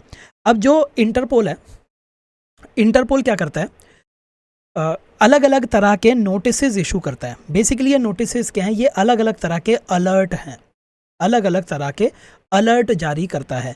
हर अलर्ट का एक अलग पर्पस होता है। जैसे कि अगर इंटरपोल किसी आदमी के खिलाफ रेड नोटिस इशू करता है तो इसका मतलब ये है कि वो आदमी एक वांटेड पर्सन है। जहाँ पे भी जो भी इंटरपोल की मेंबर कंट्रीज़ हैं, जो भी इंटरपोल की मेंबर कंट्रीज़ हैं, उन सब के पास पता चल जाएगा कि ये जो आदमी है, ये आदमी, इसके खिलाफ रेड नोटिस इशू हो चुका है, यानी कि ये एक वांटेड आदमी है। अगर ये आदमी किसी भी मेंबर देश को दिखाई देता है तो उस देश के अंदर इसको अरेस्ट कर लिया जाएगा, इसको अरेस्ट कर लिया जाएगा। तो ये वांटेड पर्सन के लिए नोटिस होता है। ठीक है, येलो नोटिस की अगर बात करें तो येलो नोटिस मिसिंग पर्सन के लिए इशू किया जाता है। अगर कोई आदमी इंटरनेशनल लेवल पे मिसिंग है, ठीक है, और इंटरपोल चाहता है कि दुनिया की जो अलग अलग लॉ एनफोर्समेंट एजेंसीज हैं वो आपस में कोऑर्डिनेट करें, इंटरनेशनल कोलैबोरेशन होना चाहिए, तो उसकी इन्फॉर्मेशन वो येलो नोटिस की फॉर्म में पहुंचा देता है, ताकि अगर वो आदमी किसी को भी दिखाई दे तो वो उस आदमी को ढूंढने की कोशिश करे और फिर जो जिस भी देश का वो आदमी है वहाँ पर उसको पहुँचाया जा सके। ब्लू नोटिस किस लिए होता है? ब्लू नोटिस होता है कि कोई एक इंसान है, ठीक है, इस इंसान के खिलाफ क्रिमिनल इन्वेस्टिगेशन चल रही है और इस इंसान के खिलाफ हमें और इन्फॉर्मेशन चाहिए, एडिशनल इन्फॉर्मेशन की ज़रूरत है, तो इंटरपोल उस इंसान के खिलाफ ब्लू नोटिस इशू कर देता है। जैसे ब्लू नोटिस इंटरपोल के अलग अलग मेंबर्स के पास पहुंचता है तो उन्हें पता चल जाता है कि इस इंसान के खिलाफ इंटरपोल को एडिशनल इन्फॉर्मेशन की ज़रूरत है, तो वो मेंबर देश उस इंसान के खिलाफ उनके पास जो भी इन्फॉर्मेशन होती है वो इन्फॉर्मेशन पहुंचा देती है। ठीक है, तो ये उसके लिए होती है कि क्रिमिनल इन्वेस्टिगेशन ज़्यादा तेज़ी से हो पाए। ब्लैक नोटिस की अगर बात की जाए तो ब्लैक नोटिस दिया जाता है कि कोई एक इंसान है, उसकी बॉडी मिली है, ये बॉडी अभी तक आइडेंटिफाई नहीं हुई कि ये किसकी बॉडी है, तो उसके लिए ब्लैक नोटिस इशू किया जाता है। ग्रीन नोटिस की बात करें या पहले ऑरेंज नोटिस की बात करते हैं? ऑरेंज नोटिस का मतलब होता है इंटरपोल को अगर कभी पब्लिक को ये सचेत करना होता है कि कोई इमिनेंट डेंजर है जिससे पब्लिक सेफ्टी खराब हो सकती है, तो वो ऑरेंज नोटिस इशू कर देता है। ठीक है, ऑरेंज नोटिस इशू कर देता है। ग्रीन नोटिस की अगर बात की जाए तो मान लीजिए कोई एक इंसान है, ठीक है, और ये इंसान दुनिया के अंदर पब्लिक सेफ्टी के लिए खतरा बन सकता है, तो उस इंसान के खिलाफ ग्रीन नोटिस इशू किया जाता है। इस इंसान के खिलाफ अगर किसी मेंबर देश के पास इंटेलिजेंस होती है तो वो इंटेलिजेंस भी पहुंचाई जा सकती है। ठीक है, पर्पल नोटिस की अगर बात की जाए तो पर्पल नोटिस के अंदर इंटरपोल बेसिकली क्रिमिनल मेथड पे, किस तरह का क्रिमिनल मेथड अलग अलग देशों के अंदर फॉलो कर रहा है, इस क्रिमिनल मेथड के बारे में इंफॉर्मेशन मांग सकता है, जिसको मोडस ऑपरेंडी कहते हैं, कि जो अलग अलग लॉ एनफोर्समेंट एजेंसीज हैं वो किस तरह के क्रिमिनल मेथड को फॉलो कर रही है। ठीक है, तो ये आपके 7 अलग अलग तरह के नोटिस होते हैं। हालांकि ज़्यादा पूछे जाने के चांसेस नहीं है, पर फिर भी एक बार देख लीजिए। रेड नोटिस वांटेड पर्सन के लिए है, येलो नोटिस मिसिंग पर्सन के लिए है, ब्लू नोटिस किसी इंसान के खिलाफ एडिशनल इन्फॉर्मेशन चाहिए ताकि क्रिमिनल इन्वेस्टिगेशन हो सके, तो ब्लू नोटिस वहाँ पे पहुँचाया जाता है। ब्लैक नोटिस अनआइडेंटिफाइड बॉडी के लिए होता है। ग्रीन नोटिस अगर कोई इंसान पब्लिक सेफ्टी के लिए खतरा हो सकता है तो उस इंसान के खिलाफ वार्निंग जारी की जाती है ग्रीन नोटिस से। ऑरेंज नोटिस ये किसी भी पब्लिक सेफ्टी के लिए जो भी इमिनेंट थ्रेट होगा वो बताने के लिए ऑरेंज नोटिस दिया जाता है। पर्पल नोटिस ये बताता है कि किस तरह का क्रिमिनल मेथड फॉलो किया जा रहा है। इसके अलावा, इन 7 के अलावा, इंटरपोल एक स्पेशल टाइप का अलर्ट और जारी कर सकता है। उस अलर्ट का नाम होता है आपका United Nations security council special notice. ठीक है, यूनाइटेड नेशन सिक्योरिटी काउंसिल का स्पेशल नोटिस। ठीक है, तो अगर यूनाइटेड नेशन सिक्योरिटी काउंसिल ने किसी भी ग्रुप या इंडिविजुअल के खिलाफ सैंक्शंस लगा रखे हैं तो उसके खिलाफ इंफॉर्मेशन इंटरपोल अपने मेंबर्स के बीच में बांट सकता है through this UN security council special notice. ठीक है, तो इंटरपोल का काम समझ गए क्या है? दुनिया के अंदर इंफॉर्मेशन को पहुंचाना। वो इंफॉर्मेशन ये अलग अलग नोटिस के थ्रू पहुंचा सकता है। जिस आदमी के खिलाफ रेड नोटिस जारी हो चुका है वो आदमी अब वांटेड आदमी है, और जितने भी मेंबर नेशन है, अगर वो आदमी उन मेंबर नेशन में जाएगा तो उसको अरेस्ट कर लिया जाएगा। ठीक है। येलो नोटिस मिसिंग पर्सन के खिलाफ है और ब्लैक नोटिस अनआइडेंटिफाइड बॉडी के खिलाफ है। ब्लू नोटिस किसी इंसान के खिलाफ क्रिमिनल इन्वेस्टिगेशन हो रही है उसके लिए एडिशनल इन्फॉर्मेशन कलेक्ट करने के लिए होता है। ग्रीन नोटिस कोई आदमी है जो कि इमिनेंट खतरा है पब्लिक सेफ्टी के लिए, तो उस आदमी के खिलाफ वार्निंग देने के लिए और इंटेलिजेंस गैदरिंग के लिए ग्रीन नोटिस दिया जाता है। ऑरेंज नोटिस किसी भी तरह का इमिनेंट थ्रेट हो गया। पर्पल नोटिस तुम क्या तरीका फॉलो कर रहे हो क्रिमिनल इन्वेस्टिगेशन का वो हमें बताओ। और यूनाइटेड नेशन सिक्योरिटी काउंसिल उन लोगों के लिए जिनके ऊपर यूएनएससी ने सैंक्शंस लगा रखे हैं। ठीक है। इंटरपोल की ऑर्गेनाइजेशन स्ट्रक्चर की बात करें तो सिर्फ कर्सरी लुक मार के चले जाना। इसके अंदर आपकी एक जनरल असेंबली होती है जो कि इंटरपोल की सुप्रीम गवर्निंग बॉडी है जो हर साल अपनी पॉलिसीज़ के ऊपर कोई भी फैसला ले सकती है। फिर होता है general secretariat. General secretariat Interpol का जो डे टू डे एक्टिविटीज़ होती हैं वो सेक्रेटेरिएट के थ्रू होती हैं। तो बेसिकली पॉलिसी बॉडी आपकी जनरल असेंबली हो गई और एग्जीक्यूटिव अथॉरिटी आपकी जनरल सेक्रेटेरिएट हो गया। ठीक है, मतलब डे टू डे एक्टिविटीज़ को मॉनिटर करने का काम। फिर एग्जीक्यूटिव कमेटी आ गई। एग्जीक्यूटिव कमेटी जो भी आपकी पॉलिसीज़ बन रही हैं उनको सही से एग्जीक्यूट करने का काम करती है। फिर आगे आपका नेशनल सेंट्रल ब्यूरो। ठीक है, जितनी भी इंटरपोल की एक्टिविटीज़ हैं उन सब का ये फोकल पॉइंट होता है। सिर्फ नाम पढ़ के जाना है, इसको वर्बेटिम याद करने की कोई भी रिक्वायरमेंट नहीं है। ठीक है। अच्छा, दुनिया के अंदर इंटरपोल इकलौती ऐसी ऑर्गेनाइजेशन है जो कि पुलिस इंफॉर्मेशन को ग्लोबली शेयर कर सकती है। ठीक है, सिर्फ इसी के पास है। इंटरपोल किसी तरह की पुलिस फोर्स नहीं है, इसके पास किसी को अरेस्ट करने की पावर नहीं है। ये सिर्फ इंफॉर्मेशन शेयर कर देती है in the form of notice, और फिर उस नोटिस के अकॉर्डिंग जो भी मेंबर कंट्रीज़ हैं उन मेंबर कंट्री की लॉ एनफोर्समेंट एजेंसीज अपना एक्शन लेती रहती हैं। ठीक है, कुछ मेजर इनिशिएटिव की बात की जाए तो 1935 में इसने इंटरनेशनल रेडियो नेटवर्क लॉन्च किया था। फिर उसके बाद आई कोर प्रोग्राम स्टार्ट किया गया। आई कोर प्रोग्राम के अंदर जो भी डेटा कलेक्ट होता है उस डेटा को इंटेलिजेंस में किस तरह से कन्वर्ट किया जाए उसके लिए टेक्नोलॉजी बनाई जाती है आई कोर के अंदर। ठीक है, यहाँ पे 7 ग्लोबल पॉलिसिंग गोल्स जो हैं वो भी इसने दिए हुए हैं। रिपोर्ट की बात की जाए तो global crime trends report Interpol release करता है। अब आ जाते हैं मैच फिक्सिंग के ऊपर। इंटरपोल और मैच फिक्सिंग का क्या लेना देना है? देखिए, मैच फिक्सिंग जो है वो एक तरह का करप्शन है। इस करप्शन को कर्ब करने के लिए अभी इस मैच फिक्सिंग को कंट्रोल करने के लिए मैकोलिन कन्वेंशन इंटरपोल का है जो कि काम करता रहता है। ठीक है, तो मैकोलिन कन्वेंशन आपको याद रखना है। मैकोलिन कन्वेंशन किससे डील करेगा? ये इंटरपोल के मैच फिक्सिंग टास्क फोर्स से डील करता है। ठीक है, इसकी अभी 12 मीटिंग हुई थी, 12th मीटिंग हुई थी, वही आपको इसके अंदर याद रखनी है। ये एक मल्टीलेटरल ट्रीटी है जो कि मैच फिक्सिंग को चेक करने का काम करती है कि स्पोर्ट कॉम्पिटिशन में किसी भी तरह का मैनिपुलेशन नहीं होना चाहिए। ठीक है, इसको किसने बनाया था? Council of Europe convention on manipulation of sport competition. सिर्फ मैकोलिन कन्वेंशन क्या काम करता है ये आपको याद रखना है। अब जो ऑर्गेनाइजेशन हम करने वाले हैं नेक्स्ट सेक्शन के अंदर, इन ऑर्गेनाइजेशंस को समझने से पहले हमें थोड़ा सा जियो पॉलिटिक्स देखना पड़ेगा। ठीक है, जियो पॉलिटिक्स देखना पड़ेगा। और इंटरनेशनल रिलेशन में आज की डेट में एक रीजन बहुत इंपॉर्टेंट होता जा रहा है जिस रीजन का नाम है Indo Pacific region. Indo Pacific region का मतलब है वो रीजन जहाँ पे आपको इंडियन ओशन और पैसिफिक ओशन देखने को मिलता है और इनके सराउंडिंग कंट्रीज। ठीक है, जैसे कि इस मैप को देख लीजिए आप। इस मैप के अंदर आपको क्या देखने को मिल रहा है? यहाँ पे आपका नॉर्थ अमेरिका है, कनाडा अमेरिका, ठीक है, आपके लैटिन अमेरिका, कैरिबियन, यहाँ पे साउथ अमेरिका है। ये वाला जो पूरा का पूरा ओशन है ये ओशन आपका पैसिफिक ओशन कहलाया जाता है। पैसिफिक ओशन के दूसरे एंड पे आपको रशिया देखने को मिल रहा है, चाइना हो गया, जापान हो गया, साउथ कोरिया हो गया, फिर आपके साउथ ईस्ट एशिया के नेशंस हो गए, यहाँ ऑस्ट्रेलिया है, न्यूजीलैंड है। ठीक है, पैसिफिक ओशन से और अगर आप इस तरफ आते जाएंगे तो आपको इंडियन ओशन देखने को मिलता है। ठीक है, इंडियन ओशन के चारों तरफ आपको यहाँ पे अफ्रीका देखने को मिलता है, ये आपका मिडल ईस्ट या वेस्ट एशिया कह लीजिए, इधर आपका साउथ एशिया है और इधर आपका साउथ ईस्ट एशिया है। तो इंडियन ओशन का रीजन और पैसिफिक ओशन का रीजन आज की डेट में बहुत ज़्यादा इंपॉर्टेंट है। अब ये एकदम से इतना इंपॉर्टेंट क्यों हुआ उसके पीछे चीज़ें देखिए। पहले हम सिर्फ इंडियन ओशन की बात कर लेते हैं, फिर इंडियन ओशन और पैसिफिक ओशन दोनों की मिला के बात करेंगे। ठीक है, जब हम इंडो पैसिफिक की बात करते हैं तो इसमें इंडियन ओशन और पैसिफिक ओशन दोनों आ जाते हैं, और जब हम सिर्फ इंडियन ओशन की बात कर रहे हैं तो हम सिर्फ इस वाले रीजन की बात कर रहे हैं। ठीक है, हालांकि इंडियन ओशन जो है वो इसके अंदर इंक्लूड हो ही जाता है। ठीक है, पर एक बार हम सेपरेटली देखेंगे ताकि अगर आपके सामने कोई क्वेश्चन आ जाता है इंडियन ओशन रिम एसोसिएशन का, तो ये इंडियन ओशन रिम एसोसिएशन सिर्फ और सिर्फ इंडियन ओशन से डील करती है, इसमें पैसिफिक ओशन नहीं है। ठीक है, तो इसीलिए आपको ये भी पता होना चाहिए, इसकी स्ट्रेटेजिक इंपॉर्टेंस भी पता होनी चाहिए। तो पहले इंडियन ओशन की बात करते हैं। इंडियन ओशन आज की डेट में चाहे ग्लोबल ट्रेड हो या फिर दुनिया की एनर्जी सिक्योरिटी की बात हो, इन दोनों के अंदर इंडियन ओशन की स्ट्रेटेजिक इंपॉर्टेंस बहुत ज़्यादा हो चुकी है।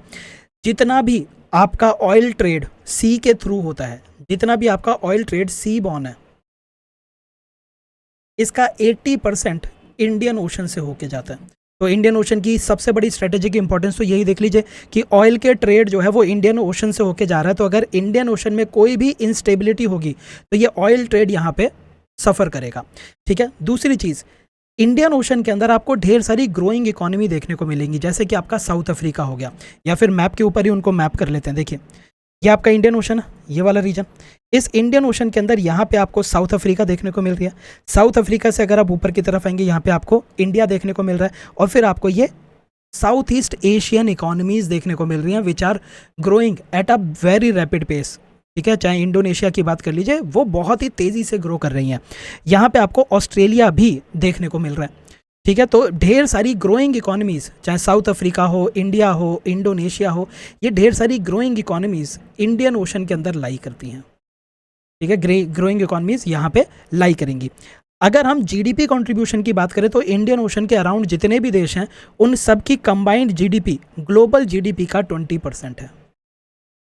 ग्लोबल जीडीपी का 20% है। तो अगर इस रीजन के अंदर इंस्टेबिलिटी है, यहाँ के लोग ट्रेड नहीं कर पा रहे, तो ग्लोबल जीडीपी का 20% सफ़र कर सकता है। ठीक है, फिर उसके बाद आते हैं एक बहुत ही इंपॉर्टेंट चीज़ के ऊपर। इंडियन ओशन के अंदर ढेर सारे वल्नरेबल चोक पॉइंट्स देखने को मिलते हैं। वल्नरेबल चोक पॉइंट्स देखने को मिलते हैं, जैसे ईरान के नीचे आप सभी ने स्ट्रेट ऑफ हॉर्मूज देखा होगा। स्ट्रेट ऑफ हॉर्मूज भी आपके अरेबियन सी में निकलता है, जो कि आपके इंडियन ओशन के ऊपर ही लाई करता है। ठीक है, दूसरा आपका स्ट्रेट ऑफ मलक्का हो गया।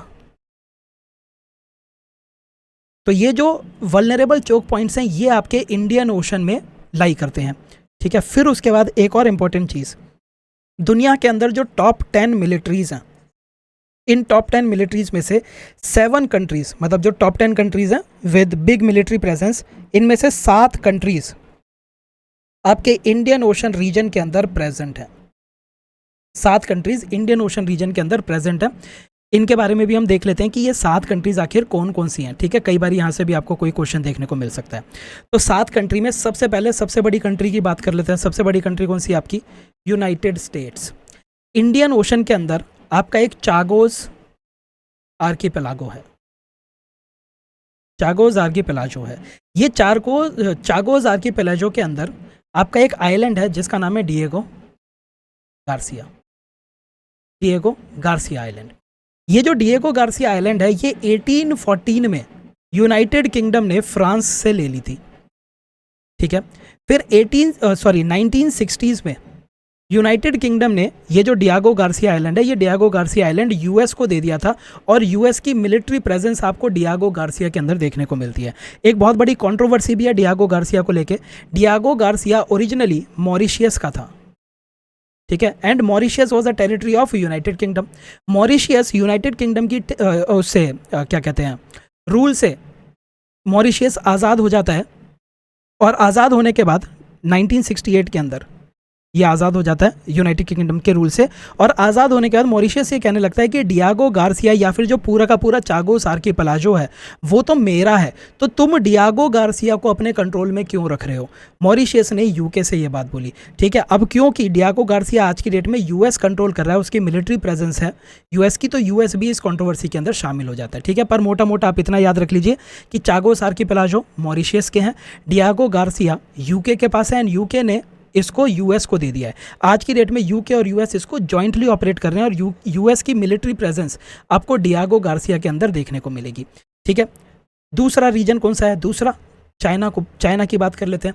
चाइना ने जिबूती के अंदर, जो कि अफ्रीका के हॉर्न ऑफ अफ्रीका के अंदर लाई करता है, जिबूती के अंदर अपना पहला ओवरसीज मिलिट्री बेस बनाया हुआ है। तो चाइना ने इंडियन ओशन के अंदर अपनी स्ट्रेटेजिक प्रेजेंस कर ली है।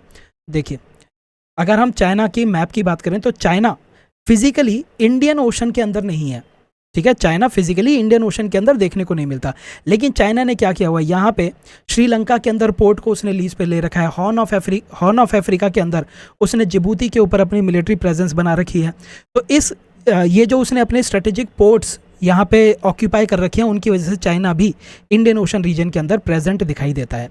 यूएस की प्रेजेंस देख ली, यूके की देख ली, चाइना की देख ली, ठीक है। तीसरा इंडिया की अगर बात की जाए तो India Andaman and Nicobar island के थ्रू इसके अंदर प्रेजेंट है, ठीक है, विशाखापट्टनम के थ्रू। इसके साथ साथ इंडिया बाकी देशों के साथ भी उनके जो पोर्ट्स हैं, उन पोर्ट्स के ऊपर इंडिया ने अपना प्रेजेंस मेंटेन की हुई है, ठीक है। चौथा, फ्रांस की अगर बात की जाए तो जिबूती में एक तरफ तो चाइना की मिलिट्री प्रेजेंस है, दूसरी तरफ जिबूती में आपको फ्रांस की भी मिलिट्री प्रेजेंस देखने को मिलेगी। और रीयूनियन आइलैंड्स, ये भी फ्रांस के हैं, रीयूनियन आइलैंड्स, ठीक है। फ्रांस और कौन सा हुआ, US, UK, China, India, France. फिर उसके बाद रशिया की अगर बात की जाए, ठीक है, तो रशिया भी ओकेजनली इंडियन ओशन के अंदर अपनी नेवल फ्लीट्स को भेजता रहता है, अपनी नेवल फ्लीट्स को ये भेजता रहता है रशिया। जापान की अगर बात करें तो जापान की भी टाइम टू टाइम यहाँ पे पायरेसी पेट्रोल्स हमें देखने को मिलती हैं, जो पायरेसी को कंट्रोल करने के लिए होती रहती हैं। और सातवां तो हम बार बार ही बात कर ही रहे हैं ना, सातवां कौन सा जाएगा आपका, यूनाइटेड किंग, ठीक है, डियागो गार्सिया के थ्रू।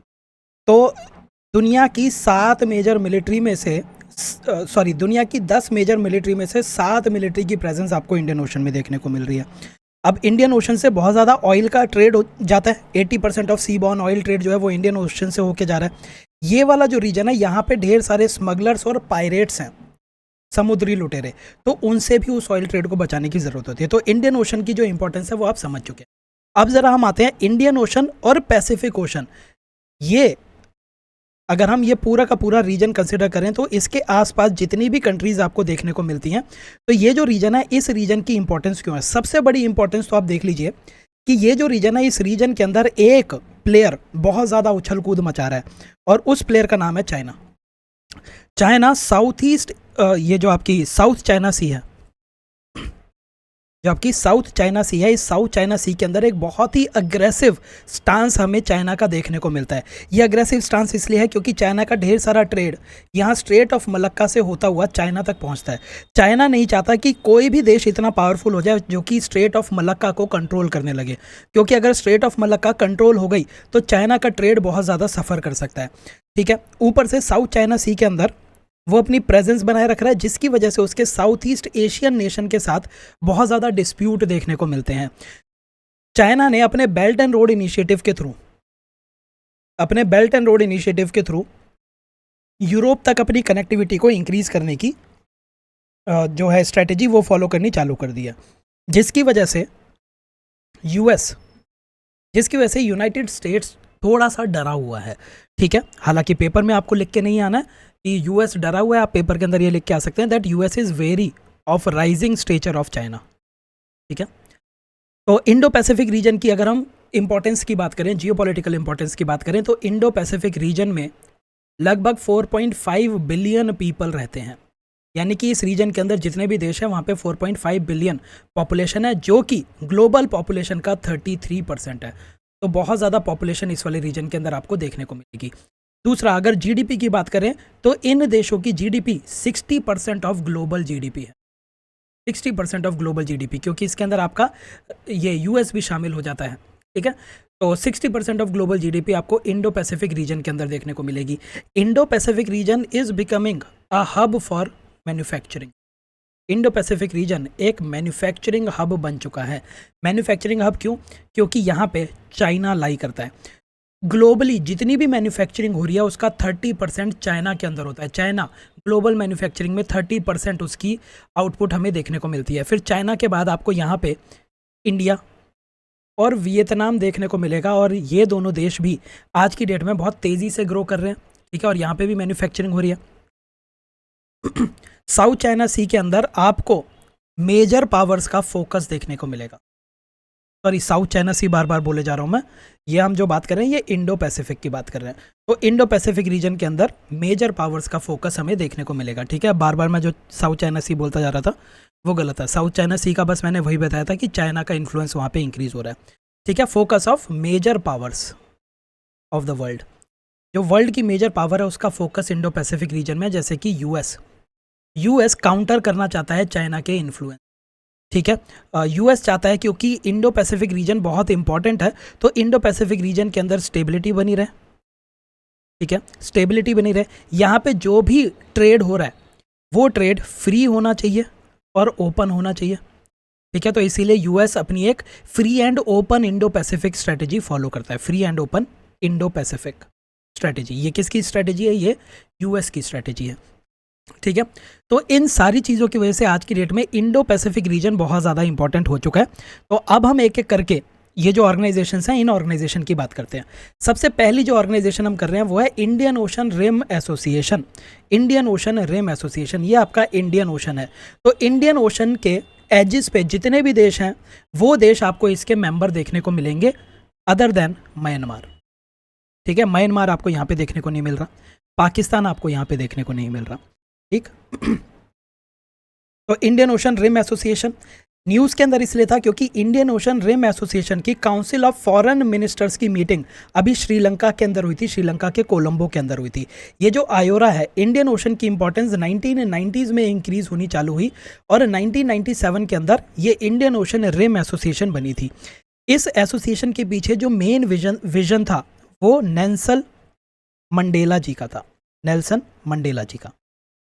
ठीक है, आयोरा जो एसोसिएशन बन रही है इसका एम क्या है? इसका एम है इस पूरे रीजन के अंदर कोऑपरेशन और स्टेबिलिटी को इंक्रीज करना, कोऑपरेशन और स्टेबिलिटी को इंक्रीज करना। और इसी चीज़ को इम्प्लीमेंट करने के लिए 23 देशों ने मिलकर इंडियन ओशन रिम एसोसिएशन को बनाया है और इस एसोसिएशन के अंदर इंडिया भी शामिल है।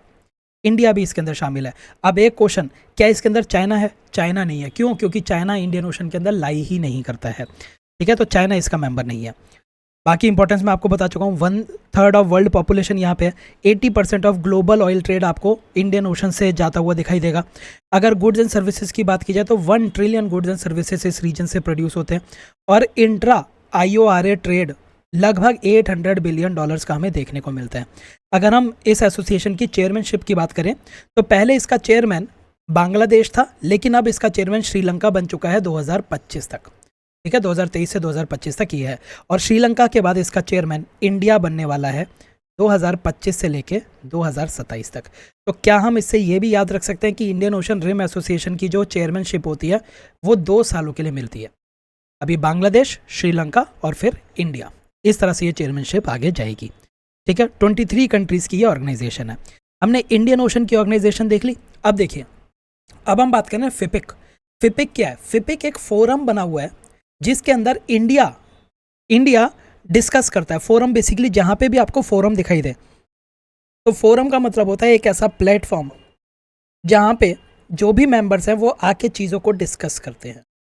ठीक है, तो ये एक ऐसा प्लेटफॉर्म बना हुआ है जहाँ पे इंडिया पैसिफिक आइलैंड कंट्रीज़ के साथ डिस्कस करता है। ठीक है, तो फिपिक किस की ऑर्गेनाइजेशन है? फिपिक ऑर्गेनाइजेशन है जिसके अंदर एक ऐसा फोरम है जिसके अंदर इंडिया प्लस में पैसिफिक आइलैंड कंट्रीज़ आपस में चीज़ों को डिस्कस करती हैं। पैसिफिक आइलैंड कंट्रीज़, जब मैं पैसिफिक आइलैंड कंट्रीज़ की बात करता हूँ तो ये वो कंट्रीज़ हैं जो कि पैसिफिक ओशन के अंदर लाई करती हैं और ये आइलैंड्स हैं। बहुत ही छोटे छोटे ढेर सारे आइलैंड हैं, लगभग आपके 14 आइलैंड्स आपको यहाँ पे देखने को मिलेंगे। ये 14 आइलैंड्स मिलके इंडिया के साथ नेगोशिएट करते हैं। ये जो 14 आइलैंड्स हैं ये 3 ग्रुप्स के अंदर हम डिवाइड कर सकते हैं। 3 ग्रुप्स कौन कौन से हैं? एक है आपका माइक्रोनेशिया, छोटे छोटे आइलैंड है, मतलब याद रखने के लिए ऐसे याद रख लीजिए, छोटे छोटे आइलैंड है तो माइक्रोनेशिया। ढेर सारे आइलैंड हैं तो पॉलिनेशिया, और लास्ट आपको मेलानेशिया। तो एक ही सांस में इसका नाम ले लीजिए, Micronesia, Polynesia, Melanesia. Micro, poly और मेला। ठीक है, तो ये 3 ग्रुप के अंदर आपको 14 आइलैंड्स देखने को मिलते हैं। ये 14 आइलैंड्स इंडिया के साथ चीज़ों को डिस्कस करते हैं एक फोरम में, और उसी फोरम को कहा जाता है forum for India Pacific cooperation, जिसको फिपिक कहा जाता है। ठीक है, न्यूज़ के अंदर इसलिए था क्योंकि अभी इंडिया की इन पैसिफिक आइलैंड कंट्रीज़ के साथ अभी मीटिंग हुई थी पोर्ट मोरेस्बी के अंदर। पोर्ट मोरेस्बी आपके पापा न्यू गिनी के अंदर लाई करता है। इसके अंदर इंडिया ने 12 point development plan Pacific island Nations के सामने रखा था।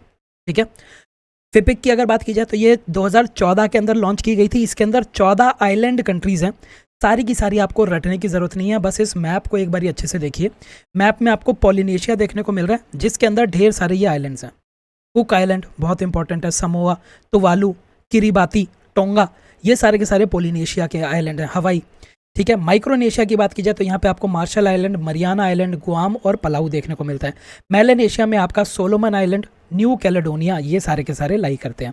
ये जो रीजन है ये आपके ऑस्ट्रेलिया के वेस्टर्न साइड पर आपको ये पूरा का पूरा रीजन देखने को मिलेगा। ठीक है, यहाँ पे आपको न्यूजीलैंड देखने को भी मिल रहा है। ठीक है, तो ये 14 आइलैंड्स इंडिया के साथ डिस्कस करते हैं फिपिक के अंदर, और ये फोरम 2014 के अंदर बना था। 2014 के अंदर बना है। अच्छा, ये जो आइलैंड्स हैं इनकी इंपॉर्टेंस क्यों है? इंपॉर्टेंस इसलिए है क्योंकि ये सारे के सारे बहुत ही छोटे छोटे कंट्रीज़ हैं, बहुत ही स्मॉल कंट्रीज़ हैं ये। ठीक है, लेकिन इनकी एडवांटेज ये है कि एक तो ये पैसिफिक ओशन के अंदर है, दूसरा ये आइलैंड्स हैं जिसकी वजह से इनका एक्सक्लूसिव इकोनॉमिक जोन बहुत ही बड़ा है। एक्सक्लूसिव इकोनॉमिक जोन बड़े होने की वजह से पैसिफिक ओशन के अंदर जो ढेर सारे मिनरल्स और रिसोर्सेज हैं उनके ऊपर इनका कंट्रोल है, प्लस पैसिफिक ओशन में होने की वजह से इनकी स्ट्रेटेजिक इंपॉर्टेंस भी है। तो इसीलिए इनके साथ इंडिया अपनी एंगेजमेंट को इंक्रीज कर रहा है 2014 के बाद से। ठीक है, तो ये जो पैसिफिक आइलैंड कंट्रीज़ हैं इनका बहुत ही लार्ज एक्सक्लूसिव इकोनॉमिक जोन है जिसके अंदर बहुत सारे नेचुरल और मिनरल रिसोर्सेज पाए जाते हैं। इंडिया, ये जो पैसिफिक आइलैंड कंट्रीज़ हैं या फिर पैसिफिक आइलैंड नेशंस हैं, इंडिया इन देशों के अंदर सोलर टेक्नोलॉजी को इंक्रीज़ करना चाहता है। जिसके लिए इंडिया क्या कर रहा है? इंडिया बना रहा है स्टार सेंटर्स। ये स्टार सेंटर्स क्या होते हैं? फुल फॉर्म देखिए, स्टार सी की। स्टार सेंटर होते हैं solar technology application resource centre. ठीक है, तो स्टार सेंटर एक तरह के हब हैं जहाँ पे सोलर टेक्नोलॉजी से जुड़ी हुई नॉलेज, ऐसे हब हैं जहाँ पे सोलर टेक्नोलॉजी से जुड़ी हुई नॉलेज और टेक्नोलॉजी और एक्सपर्टीज़ है। ठीक है, इस तरह के हब अगर पैसिफिक आइलैंड नेशन के अंदर होंगे तो वहाँ पे भी सोलर टेक्नोलॉजी की अडॉप्शन इंक्रीज़ हो जाएगी।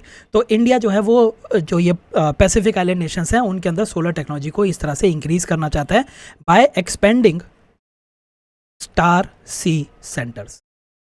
ठीक है, स्टार सी के जो सेंटर्स हैं उनको एक्सपेंड करके। स्टार सी की अगर बात की जाए तो star c international solar alliance का एक इनिशिएटिव है। ठीक है, इंटरनेशनल सोलर अलायंस का इनिशिएटिव है अलॉन्ग विद यूनिडो के साथ मिलकर ISA स्टार सी सेंटर्स लगा रहा है अलग अलग जगहों पे। ठीक है, स्टार सी सेंटर्स आप समझ चुके हैं क्या है? ये सोलर टेक्नोलॉजी का रिसोर्स हब है। ठीक, तो फिपिक के बारे में हमने देख लिया। 2014 में बनता है, 3 ग्रुपिंग है, माइक्रो, पॉली और मेला। अगली है हमारी ईस्टर्न इकोनॉमिक फोरम। बहुत ही इंपॉर्टेंट है ईस्टर्न इकोनॉमिक फोरम। ठीक है, ये भी एक तरह का फोरम है। इस फोरम में बेसिकली रशिया इस फोरम के अंदर बहुत ज़्यादा इंटरेस्टेड है और वो इसको बहुत ज़्यादा प्रमोट कर रहा है। तो ये जो फोरम है, ये फोरम के अंदर हर साल एनुअल मीटिंग होती है। इस एनुअल मीटिंग के अंदर रशिया ये कोशिश कर रहा है कि रशिया के फार ईस्ट रीजन के अंदर इन्वेस्टमेंट इंक्रीज हो, अलग अलग देश वहाँ पे आएँ और फार ईस्ट रीजन के अंदर अपना पैसा इन्वेस्ट करें, उस रीजन के अंदर जो रिसोर्सेज हैं उन रिसोर्सेज को एक्सप्लॉइट किया जा सके। ठीक है, तो रशिया का जो फार ईस्ट रीजन है वहीं पे ही आपका एक जगह पड़ती है जिसका नाम है व्लादिवोस्तोक। तो ये आपको इसकी लोकेशन याद रखनी है। व्लादिवोस्तोक कहाँ पे है? रशिया के फार ईस्ट में लाई करता है। ये रशिया का मैप आप देख रहे हैं। रशिया के मैप में ये वाला जो रीजन है, इस रीजन को फार ईस्ट फेडरल डिस्ट्रिक्ट कहा जाता है जिसमें व्लादिवोस्तोक लाई करता है। और ये वाला रीजन बहुत ही लेस एक्सप्लोर्ड है, बहुत ज़्यादा ठंडा रहता है, यहाँ पे बहुत ज़्यादा आबादी भी आपको देखने को नहीं मिलती, लेकिन एक बहुत बड़ा रशिया का एरिया इस वाले रीजन के अंदर हमें देखने को मिलता है। आप ये मान के चलिए almost 1/3 of Russia's territory is in this region. और इस रीजन के अंदर ये माना जाता है कि बहुत सारे रिसोर्सेज हैं। तो अब रशिया, अच्छा रिसोर्सेज हैं लेकिन ये लेस डेवलप्ड है। लेस डेवलप्ड होने की वजह से रशिया इस रीजन को अब और डेवलप करना चाहता है, जिसकी वजह से वो यहाँ पे इन्वेस्टमेंट मांग रहा है। इस वाले रीजन के अंदर चाइना बहुत हैवीली इन्वेस्ट कर रहा है and India is also increasing its presence in far east of Russia. ठीक है, तो फार ईस्ट के अंदर इन्वेस्टमेंट को एनकरेज करने के लिए हर साल एक मीटिंग रखी जाती है, समिट रखी जाती है, जिसका नाम है ईस्टर्न इकोनॉमिक फोरम। इंडिया ने 8th ईस्टर्न इकोनॉमिक फोरम के अंदर पार्टिसिपेट किया था। ये 8th ईस्टर्न इकोनॉमिक फोरम आपके रशिया के फार ईस्ट के व्लादिवोस्टॉक पोर्ट सिटी के अंदर हमें देखने को मिलती है। ईस्टर्न इकोनॉमिक फोरम 2015 के अंदर स्टार्ट हुआ था। फिपिक कब स्टार्ट हुआ था, जल्दी बता दीजिए। फिपिक 2014 में हुआ है, 2015 के अंदर रशिया ने ईस्टर्न इकोनॉमिक फोरम बनाया था। ठीक है, और इसके पीछे ऑब्जेक्टिव था रशिया के फार ईस्ट रीजन के अंदर फॉरेन इन्वेस्टमेंट को एनकरेज करना। रशिया के फार ईस्ट रीजन की बात की जाए तो ये रशिया का ईस्टर्न मोस्ट पार्ट है, जो कि पैसिफिक और आर्कटिक ओशन से बॉर्डर करता है।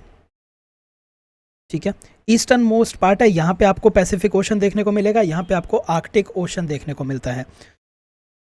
ठीक है, इसके साथ साथ 5 कंट्रीज इससे बॉर्डर करती हैं, ये आपको याद रखना है। 5 कंट्रीज जो कि रशिया के फार ईस्ट से बॉर्डर करती हैं। एक सबसे पहले नॉर्थ कोरिया, दूसरी आपकी यूनाइटेड स्टेट्स, मंगोलिया, जापान और चाइना। ठीक है, यहाँ से आपका यूएसए स्टार्ट हो जाता है, तो यूएसए से बॉर्डर कर रहा है इधर। ठीक है, यूएसए बॉर्डर कर रहा है, नीचे आपका चाइना और मंगोलिया बॉर्डर कर रहे हैं। यहाँ पे आपको नॉर्थ कोरिया देखने को मिलेगा, यहाँ पे आपको जापान देखने को मिलेगा। तो ये 5 कंट्रीज इसको बॉर्डर करती हैं रशिया के फार ईस्ट रीजन को। ये क्वेश्चन पूछा जा सकता है। रशिया की 1/3 टेरिटरी फार ईस्ट रीजन में है, जहाँ पे बहुत सारे नेचुरल रिसोर्स हैं, like fish, oil, natural gas, wood, diamond, coal, बहुत ज़्यादा रिसोर्सेज हैं। चाइना यहाँ पे बिगेस्ट इन्वेस्टर है, उसके बाद साउथ कोरिया और Japan, and India is also increasing its presence in far east region of Russia. अब हम आ जाते हैं partners in the blue Pacific. Partners in blue Pacific ये बेसिकली एक इनिशिएटिव है between US and USS friends. US और US के दोस्तों के बीच का ये इनिशिएटिव है। यूएस के अगर सबसे बड़े दोस्तों की बात की जाएगी तो उसमें सबसे ऊपर नाम आएगा यूके का, जापान का, इजराइल का भी आता है, लेकिन इजराइल इसके अंदर शामिल नहीं है। फिर ऑस्ट्रेलिया का, और जहाँ पे भी ऑस्ट्रेलिया होता है वहाँ पे न्यूजीलैंड भी कूद के पहुँच जाता है। ठीक है, तो 5 देशों ने मिलके पार्टनर्स इन ब्लू पैसिफिक बनाया है। ये एक इनफॉर्मल मैकेनिज्म है, जहाँ पे बहुत कुछ नहीं होता, सिर्फ ये आके अपने डिप्लोमेटिक और इकोनॉमिक टाइज को इंक्रीज करने की बात करते रहते हैं। आपको बस मोटा मोटा याद रखना है, partners in the blue Pacific ये किन के बीच में, ये 5 देशों के बीच में है, जिसमें आपका एक यूएस है और बाकी 4 यूएस के दोस्त हैं। ठीक है, तो यूएस, ऑस्ट्रेलिया, न्यूजीलैंड, यूके और जापान, ये 2022 के अंदर ही बनाई गई है। इसके अंदर ये पैसिफिक आइलैंड्स को सपोर्ट करने के लिए एक इनफॉर्मल मैकेनिज्म बनाया था, जिसमें ये पैसिफिक आइलैंड्स के साथ डिप्लोमेटिक और इकोनॉमिक टाइज को इंक्रीज करना चाहते हैं। अच्छा, G77 इसको हम ऑलरेडी कवर कर चुके हैं पिछली क्लास में, याद करिए। G77 क्या है? ये जो ग्लोबल साउथ है, जो डेवलपिंग कंट्रीज़ हैं और लीस्ट डेवलप्ड कंट्रीज़ हैं, ये उन्होंने अपनी एक ग्रुपिंग बनाई थी। ठीक है, तो G77 के अंदर चाइना को भी इंक्लूडेड माना जाता है, लेकिन चाइना खुद कहता है कि भाई हम G77 के मेंबर्स नहीं हैं। तो इसीलिए इस ग्रुपिंग को G77 प्लस चाइना कहा जाता है। इस ग्रुपिंग की जब मीटिंग होती है तब, तो इस ग्रुपिंग की जब समिट होगी, उस समिट को क्या नाम दिया जाएगा? G77 plus China. वैसे G77 का मेंबर ही है चाइना, लेकिन इसको हम G77 प्लस चाइना लिखते हैं। जो क्वेश्चन आपसे पूछा जा सकता है, G77 की जो अभी सबसे रीसेंट मीटिंग हुई है वो कहाँ पे हुई है? वो आपके क्यूबा के अंदर हुई थी। इसको 1964 के अंदर स्टैब्लिश किया गया था।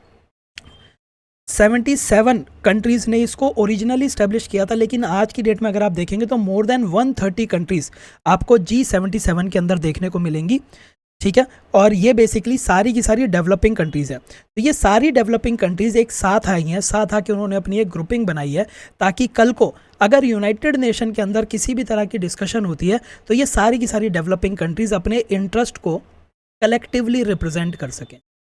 तो ग्लोबल साउथ के कलेक्टिव इंटरेस्ट को रिप्रेजेंट किया जा सकता है G77 के थ्रू। ठीक है, आज की डेट में 130 प्लस कंट्रीज़ आपको देखने को मिलेंगी। कब बनी है ये? 1960s याद रख लीजिए, 1964 है वैसे एग्जैक्ट डेट, 1960s याद रख लीजिए। G77 ने ही G24 को भी बनाया।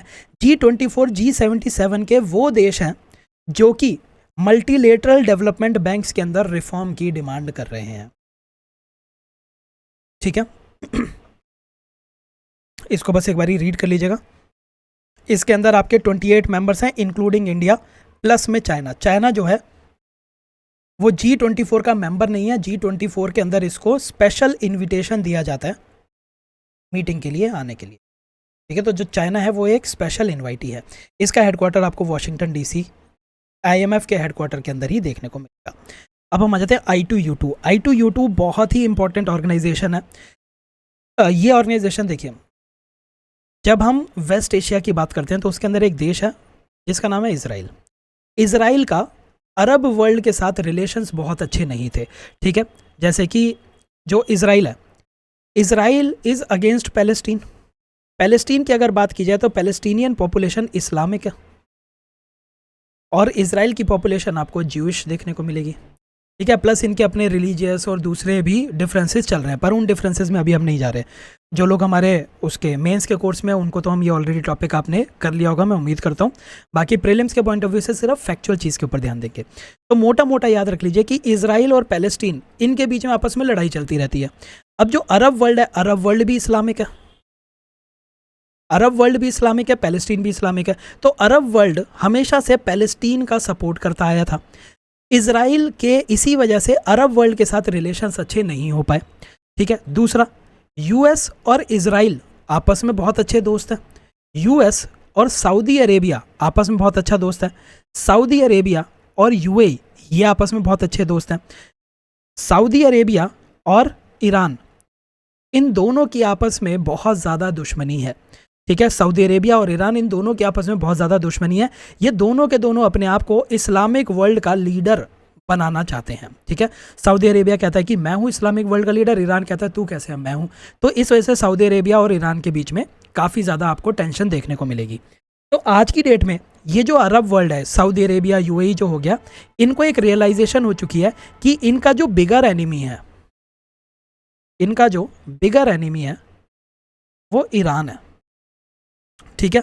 और ईरान से निपटने के लिए सऊदी अरेबिया को यूएस की मदद की ज़रूरत है।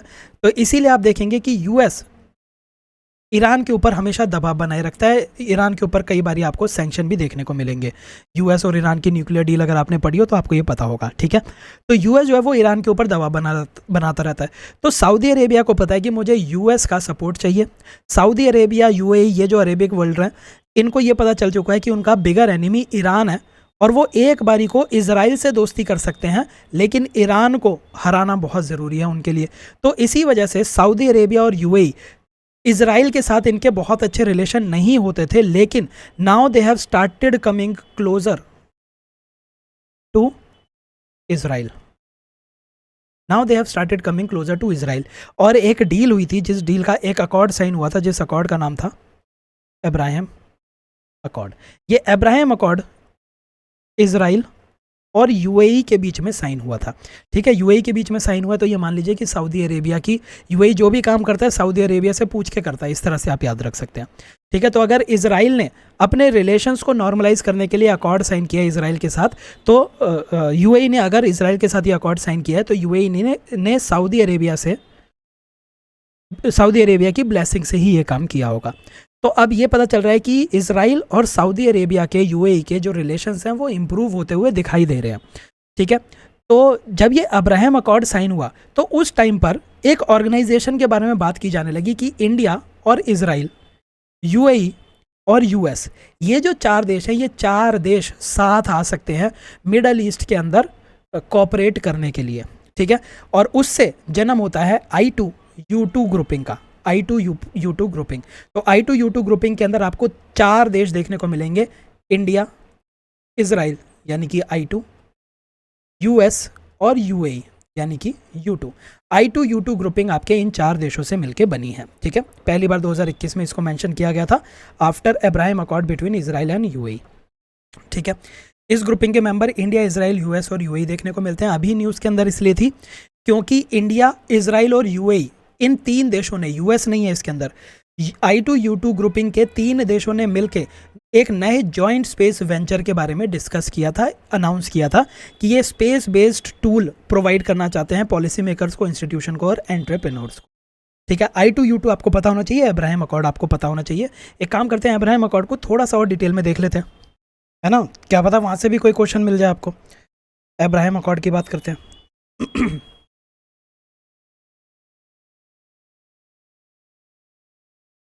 अब्राहम अकॉर्ड की स्टार्टिंग होती है 2020 से, ठीक है, या फिर 2020 से पहले चलते हैं। देखिए, आपको ये पता चल चुका है कि जो इस्लामिक वर्ल्ड है या फिर अरेबिक वर्ल्ड है, इस्लामिक वर्ल्ड और इसराइल के बीच में टसल चलती रहती है। Most of the Islamic countries had not recognised Israel as a country. उन्होंने इसराइल को भी कंट्री की तरह रिकॉग्नाइज किया नहीं किया था और उसके साथ अपने रिलेशंस को भी नॉर्मलाइज नहीं किया था, ठीक है। सिर्फ दो कंट्रीज थी जिन्होंने इसराइल के साथ अपने रिलेशंस को नॉर्मलाइज कर लिया था West Asian Northern African region के अंदर। ये दो कंट्रीज कौन सी थी? पहली थी आपकी इजिप्ट। इजिप्ट ने 1979 के अंदर ही इसराइल के साथ अपने रिलेशंस को नॉर्मलाइज कर लिया था, ठीक है, और उसके साथ एक पीस ट्रीटी भी साइन कर ली थी। इस पीस ट्रीटी को ही हम कैंप डेविड अकॉर्ड भी कहते हैं, ठीक है। जो दूसरा देश था वो था जॉर्डन।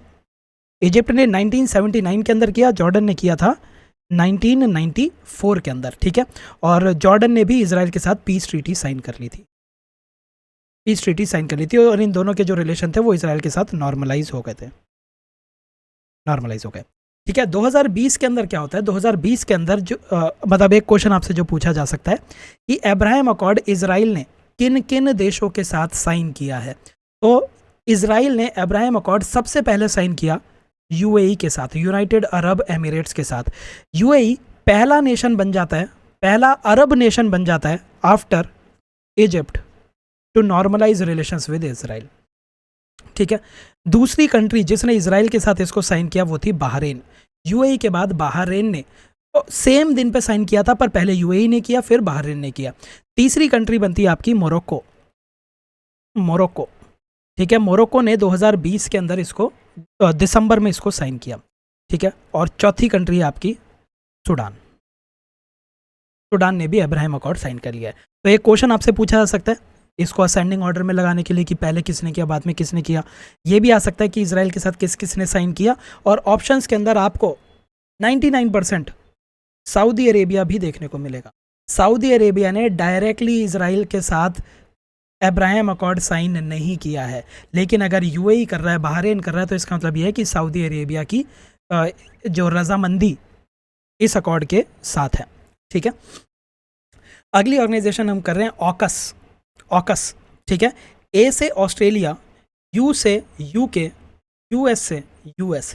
तो ऑस्ट्रेलिया, यूके और यूएस, इन तीन देशों ने अपनी ये ग्रुपिंग बनाई है, ऑकस ग्रुपिंग। इस ऑकस ग्रुपिंग का एक जो सबसे बड़ा मकसद है वो ये है कि ये तीनों के तीनों देश आपस में कोऑपरेट करेंगे, एक दूसरे को इस तरह के सिक्योरिटी और डिफेंस इक्विपमेंट प्रोवाइड करेंगे जो कि एक दूसरे को स्ट्रेंथन या मजबूत करने का काम करेंगे, ठीक है। ऑकस के अंदर ऑस्ट्रेलिया को न्यूक्लियर सबमरीन प्रोवाइड की जा रही है। अगर बहुत ही सिंपल लैंग्वेज में देखा जाए तो ऑकस क्या हो गया? ऑकस एक तरह की ट्राइलेटरल, ट्राइलेटरल क्योंकि तीन कंट्री ऑस्ट्रेलिया, यूके और यूएस, ट्राइलेटरल सिक्योरिटी पार्टनरशिप है, ट्राइलेटरल सिक्योरिटी पार्टनरशिप है विच वॉज लॉन्च्ड इन 2021, ठीक है। इसके अंदर ये तीनों के तीनों देश आपस में इंफॉर्मेशन और टेक्नोलॉजी को शेयर करेंगे, ठीक है। अब क्योंकि ये सिक्योरिटी पार्टनरशिप है तो ये तीनों देश एक दूसरे को एडवांस्ड टेक्नोलॉजी और मशीनरी भी प्रोवाइड करेंगे, जैसे कि न्यूक्लियर सबमरीन ऑस्ट्रेलिया को प्रोवाइड की जा रही है। अभी इन तीनों देशों ने मिलकर deep space advanced radar capabilities भी लगाने का काम किया है। ये क्या है? DARC क्या है? DARC एक एग्रीमेंट है जिसके अंदर एक स्पेस बेस्ड रडार लगाया जाएगा।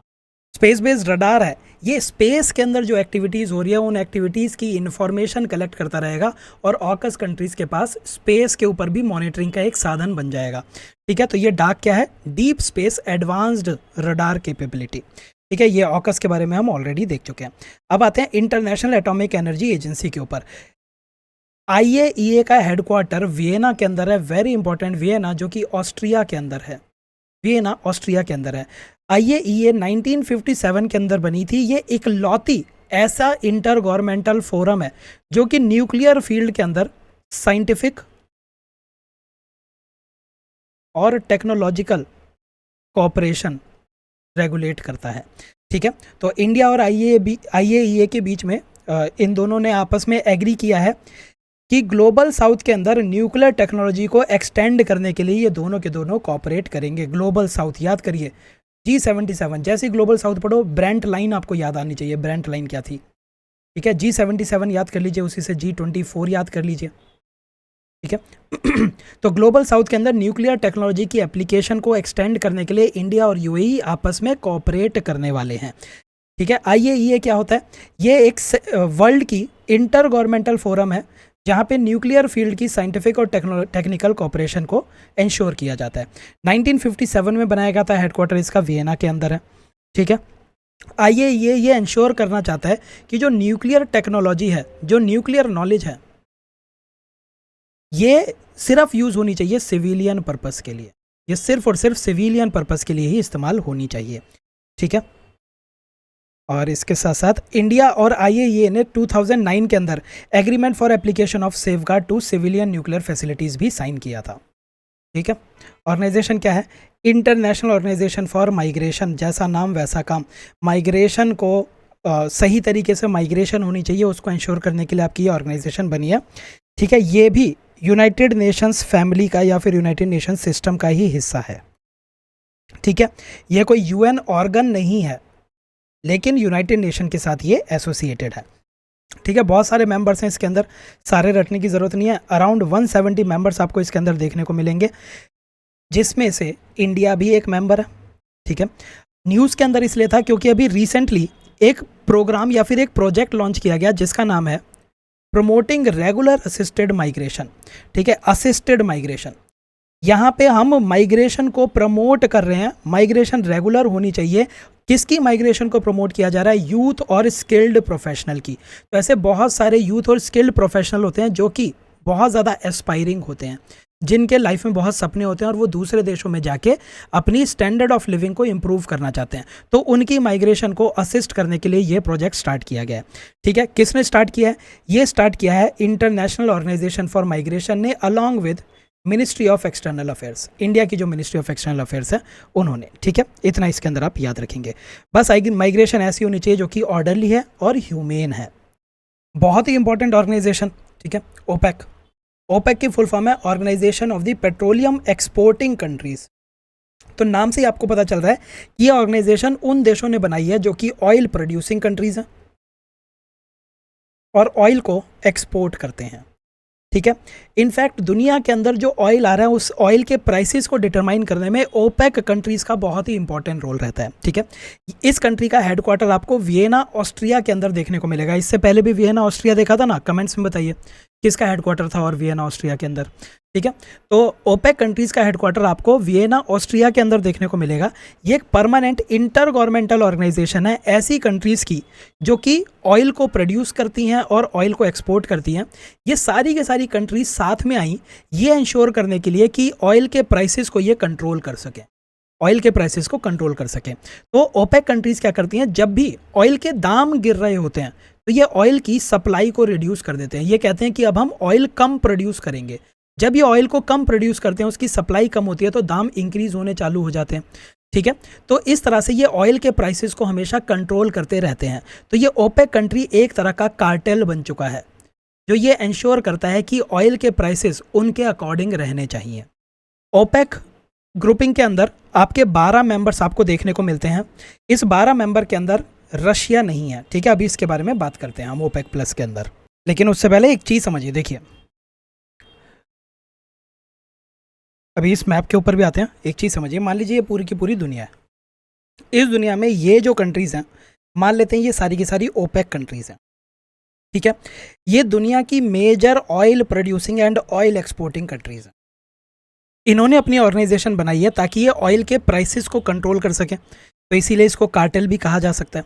ठीक है, इसके अलावा भी कुछ देश ऐसे हैं जो कि ऑयल प्रोड्यूस करते हैं लेकिन ओपेक के मेंबर नहीं हैं।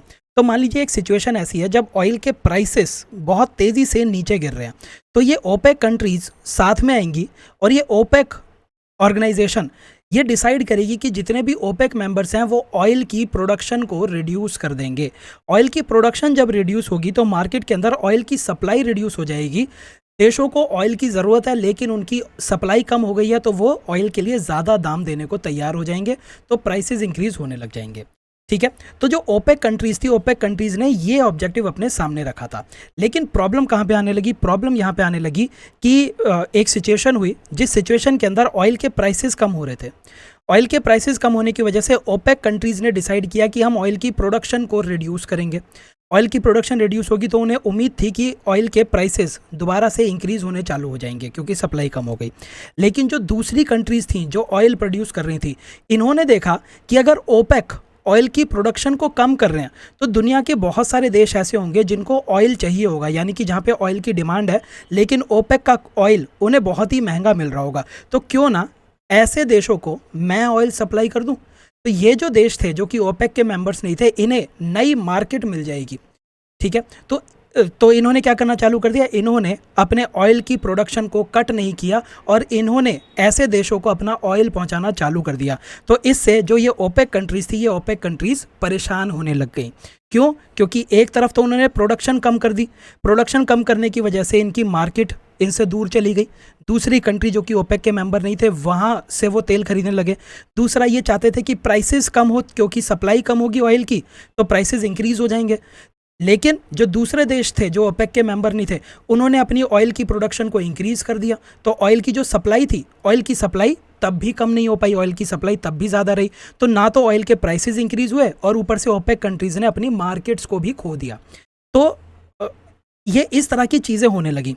तो जो ओपेक कंट्री थी, ओपेक कंट्री को ये समझ में आ गया कि जब तक ये जो बाकी ऑयल प्रोड्यूसिंग कंट्रीज़ हैं, हम इनके साथ मिलकर काम नहीं करेंगे तब तक हम प्राइसेस को कंट्रोल नहीं कर सकते। तो ओपेक कंट्रीज़ ने, ये जो बाकी देश थे, इन देशों के साथ मिलकर भी एक और ऑर्गेनाइजेशन, एक और ग्रुपिंग बनाई जिसको नाम दिया गया OPEC plus. OPEC plus grouping. इस ओपेक प्लस ग्रुपिंग में ओपेक बाकी जो ऑयल प्रोड्यूसिंग कंट्रीज़ हैं उनके साथ मिलके नेगोशिएट करता है, डिसाइड करता है कि ऑयल का प्राइस कितना होना चाहिए। और इस ओपेक प्लस के अंदर आपको रशिया, कजाकिस्तान देखने को मिलते हैं। ठीक है, तो दो ऑर्गेनाइजेशन की हमने बात की है, एक है ओपेक और एक है आपकी ओपेक प्लस। जो भी आपको ग्रीन से दिखाई दे रहा है ये सारे के सारे आपके ओपेक प्लस के अंदर आते हैं। जो रेड से दिखाई दे रहे हैं ये सारे के सारे आपके ओपेक के अंदर आते हैं। ठीक है, तो एक बार इसको ध्यान से देखिए मैं आपको पहले हम ओपेक कंट्रीज़ को देखेंगे। अगर मैं नॉर्दर्न अमेरिका की बात करूं तो नॉर्दर्न अमेरिका में आपको एक भी ओपेक कंट्री देखने को नहीं मिलेगी। नॉर्दर्न अमेरिका में एक भी ओपेक कंट्री नहीं है। साउथ अमेरिका की बात की जाए तो साउथ अमेरिका का केवल वेनेजुएला आपको ओपेक के अंदर देखने को मिलता है। बहुत इंपॉर्टेंट क्वेश्चन आपसे पूछा जा सकता है कि साउथ अमेरिका से कौन सा देश ओपेक का मेंबर है? वेनेजुएला आपको याद रखना है। फिर उसके बाद जो मेजर देश आपको देखने को मिलते हैं ओपेक के अंदर वो आपके गल्फ रीजन से हैं। गल्फ रीजन में भी कौन सा हो गया आपका? Saudi, UAE, Kuwait, Iran, Iraq, ये सारे के सारे आपके ओपेक के मेंबर्स हैं। अफ्रीका की अगर बात की जाए तो नॉर्दर्न अफ्रीका का अल्जीरिया और लीबिया यहाँ पे देखने को मिलेगा। इधर नाइजीरिया, गैबोन, कॉन्गो, अंगोला, ये सारे के सारे ओपेक के मेंबर थे। अभी हम ओपेक के बारे में इसलिए पढ़ रहे हैं क्योंकि अंगोला पहले ओपेक का मेंबर होता था लेकिन इसने अब ओपेक से विड्रॉ कर लिया है। अब ये ओपेक का मेंबर नहीं है। एक और कंट्री आप याद रखेंगे, कतार। क्या कतार ओपेक की मेंबर है? कतार भी ओपेक की मेंबर नहीं है। हालांकि वो गल्फ में लाई करती है लेकिन कतार ओपेक की मेंबर नहीं है। ठीक है, अच्छा, ये जो मैप है ये मैप मैंने नेट से लिया है तो इसीलिए इसके लिए प्लीज़ आप ज़्यादा मतलब मेरी इंटेंशन नहीं है हर्ट करने की, लेकिन ये जो मैप है मेरे को इतना अच्छा मैप और कहीं नहीं मिला। इंडिया जो है वो पूरा का पूरा जम्मू कश्मीर इंडिया का इंटीग्रल हिस्सा है, तो इसलिए बहुत ज़्यादा प्लीज़ इसको वो मत कीजिएगा। इनफैक्ट मैं तो ये कहता हूँ कि आपको गवर्नमेंट से बोलना चाहिए कि इंडिया के ये जो इस तरह के मैप हैं ये ज़्यादा मतलब जिसके अंदर इंडिया का रियल टेरिटरी है, पूरा का पूरा जम्मू कश्मीर जिसके अंदर है, वो होना चाहिए। ठीक है, नेट के ऊपर ये वाले मैप जहाँ पे इंडिया का गलत नक्शा बहुत ज़्यादा देखने को मिलता है, ये बहुत ज़्यादा प्रिवलेंट है। ठीक है, चलिए, अच्छा, तो ये सारे के सारे आपने ओपेक कंट्रीज़ देख ली। नॉर्थ अमेरिका में कोई भी नहीं है, साउथ अमेरिका में वेनेजुएला है। अफ्रीका की बात करें तो अल्जीरिया, लीबिया, अंगोला विड्रॉ कर चुका है, तो नाइजीरिया, गबोन, कॉन्गो, ठीक है, और इधर आपके गल्फ रीजन के अंदर आपको देखने को मिलेंगे। ठीक है, अब ओपेक प्लस की बात की जाए तो ओपेक प्लस में साउथ अमेरिका से कोई भी नहीं है। नॉर्थ अमेरिका में आपको मैक्सिको देखने को मिलेगा। ठीक है, रशिया सबसे मेजर ओपेक प्लस के अंदर जो कंट्री है वो है रशिया आपकी। रशिया के नीचे आपको कजाकिस्तान देखने को मिलेगा और इधर आपको ये देखने को मिलता है, ठीक है।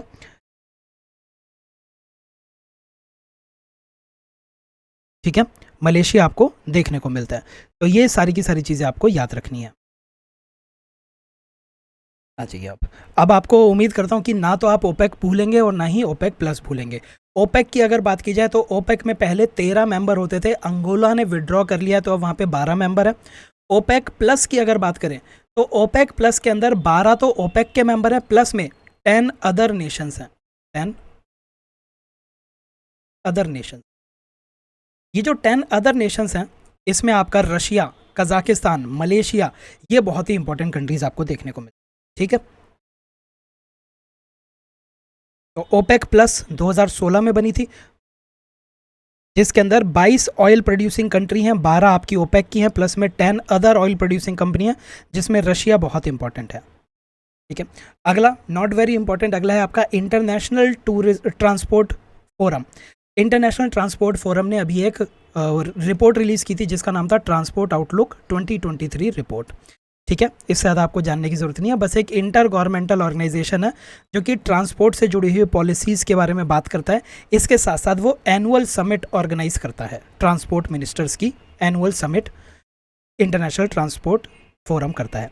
फिर आ जाते हैं international organisation of legal metrology certificate. ये मेट्रोलॉजी है, जैसे कि मान लीजिए कोई देश थर्मोमीटर बना रहा है, अब ये थर्मोमीटर जो भी इंटरनेशनल स्टैंडर्ड्स हैं उनको फॉलो करके बन रहे हैं या नहीं बन रहे, थर्मोमीटर जो भी स्टैंडर्ड्स हैं उन स्टैंडर्ड्स के ऊपर कितने खरे उतर रहे हैं, ये सारी की सारी चीज़ें जानने के लिए इनको सर्टिफिकेट लेना होता है, ठीक है। इनको सर्टिफिकेट लेना होता है और इसी सर्टिफिकेट को कहा जाता है international organisation of legal metrology certificate, OILM certificate.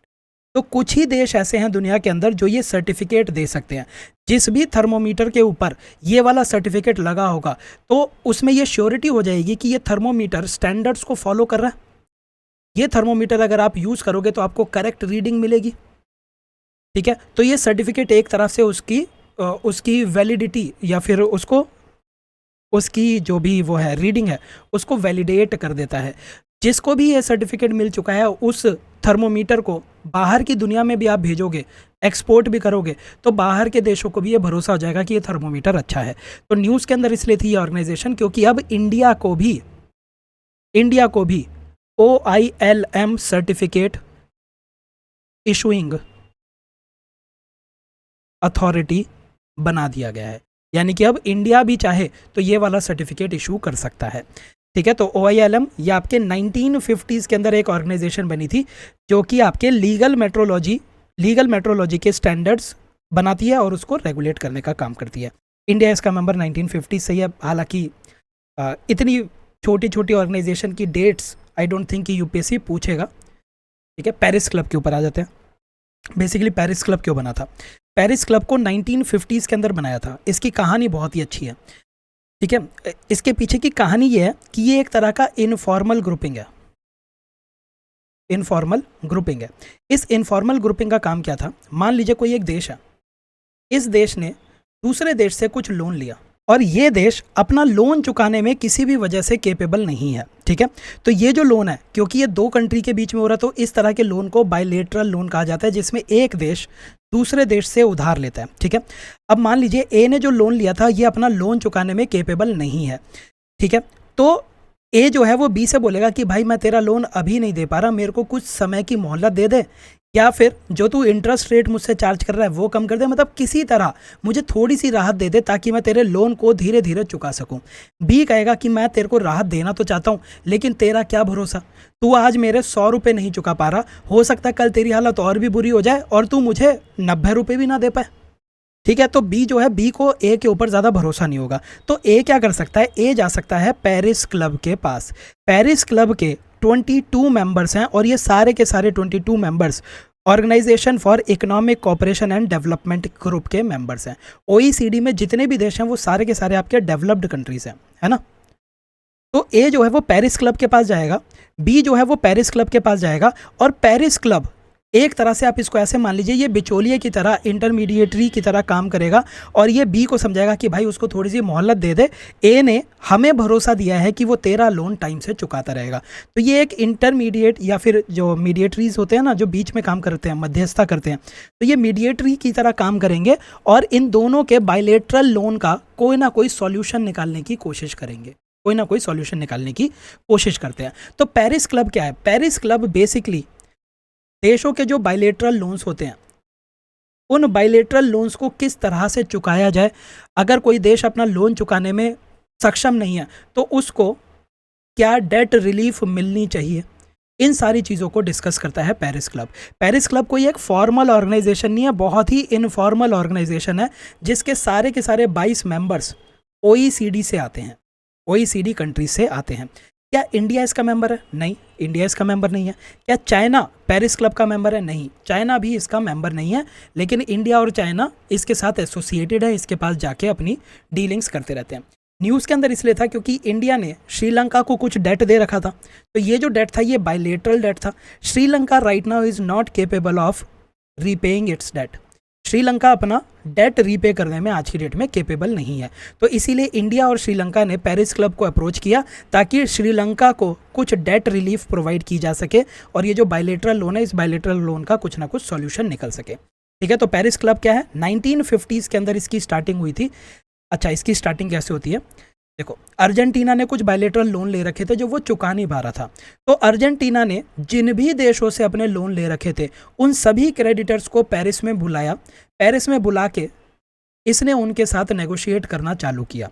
ठीक है, और फिर उसके बाद ये जो पेरिस क्लब है, ये पेरिस क्लब इस वजह से कहलाया जाता है। क्यों? क्योंकि अर्जेंटीना के जितने भी उधार देने वाले थे, क्रेडिटर्स थे, वो पेरिस में अर्जेंटीना से मिले थे। ठीक है, ये एक इनफॉर्मल ग्रुप है जहाँ पे मोस्टली आपको वेस्टर्न क्रेडिटर कंट्रीज देखने को मिलेंगी। 22 के 22 देश जो हैं वो OECD ग्रुप से बिलोंग करते हैं। ये एक sustainable debt relief solution provide करते हैं ऐसी कंट्रीज़ को जो कि अपने बायलेटरल लोन्स को चुकाने में अभी अनेबल है, केपेबल नहीं है। इंडिया और चाइना इसके मेंबर नहीं है, लेकिन एडहॉक पार्टिसिपेंट की तरह काम करते रहते हैं। अगली news, tax inspectors without border.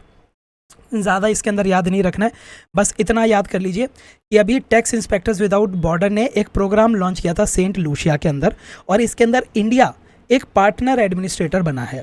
ठीक है, इस प्रोग्राम के अंदर ये जो प्रोग्राम है टैक्स इंस्पेक्टर विदाउट बॉर्डर्स, ये प्रोग्राम OECD और UNDP ने मिलकर स्टार्ट किया है। OECD और UNDP ने मिलकर स्टार्ट किया है। इसके अंदर क्या किया जाता है? डेवलपिंग कंट्रीज़ को मदद की जाती है टैक्स एडमिनिस्ट्रेशन के अंदर। ठीक है, डेवलपिंग कंट्री के अंदर भी टैक्स जमा होता है, तो वहाँ पे जो टैक्स एडमिनिस्ट्रेशन है, ये टैक्स एडमिनिस्ट्रेशन कैसा होना चाहिए, लोगों के पास किस तरह की ऑडिट नॉलेज होनी चाहिए, ठीक है, किस तरह के स्किल्स होने चाहिए, इन सब में मदद करता है आपका टैक्स इंस्पेक्टर्स विदाउट बॉर्डर्स। ठीक है, अभी इंडिया जो है वो भी इसका पार्टनर एडमिनिस्ट्रेटर बन चुका है। बस इतना याद रख लीजिए, बहुत ज़्यादा ज़रूरी न्यूज़ नहीं है। अब इंडिया जो है इस प्रोग्राम के अंदर अपने टैक्स एक्सपर्ट्स को दूसरे देशों में भेज सकता है, उनको ये स्किल्स प्रोवाइड करने के लिए। ठीक है, तो इंडिया के टैक्स इंस्पेक्टर्स भी वहाँ पे जा सकते हैं। स्ट्रेंजली इसके अंदर OECD के बारे में, OECD ऑर्गेनाइजेशन के बारे में बात नहीं की। UNDP वगैरह तो हम इकॉनमी में करते रहते हैं। चलिए देखते हैं, अगर OECD इस डॉक्यूमेंट में कंप्लीट नहीं होगा तो OECD को सेपरेटली कवर कर देंगे। ठीक है, अब जो सेक्शन चालू होगा वो है बेसिकली अब मैप्स हैं। ठीक है, तो मैप्स को एक एक करके कवर करना चालू करेंगे नेक्स्ट वीडियो से। Thank you.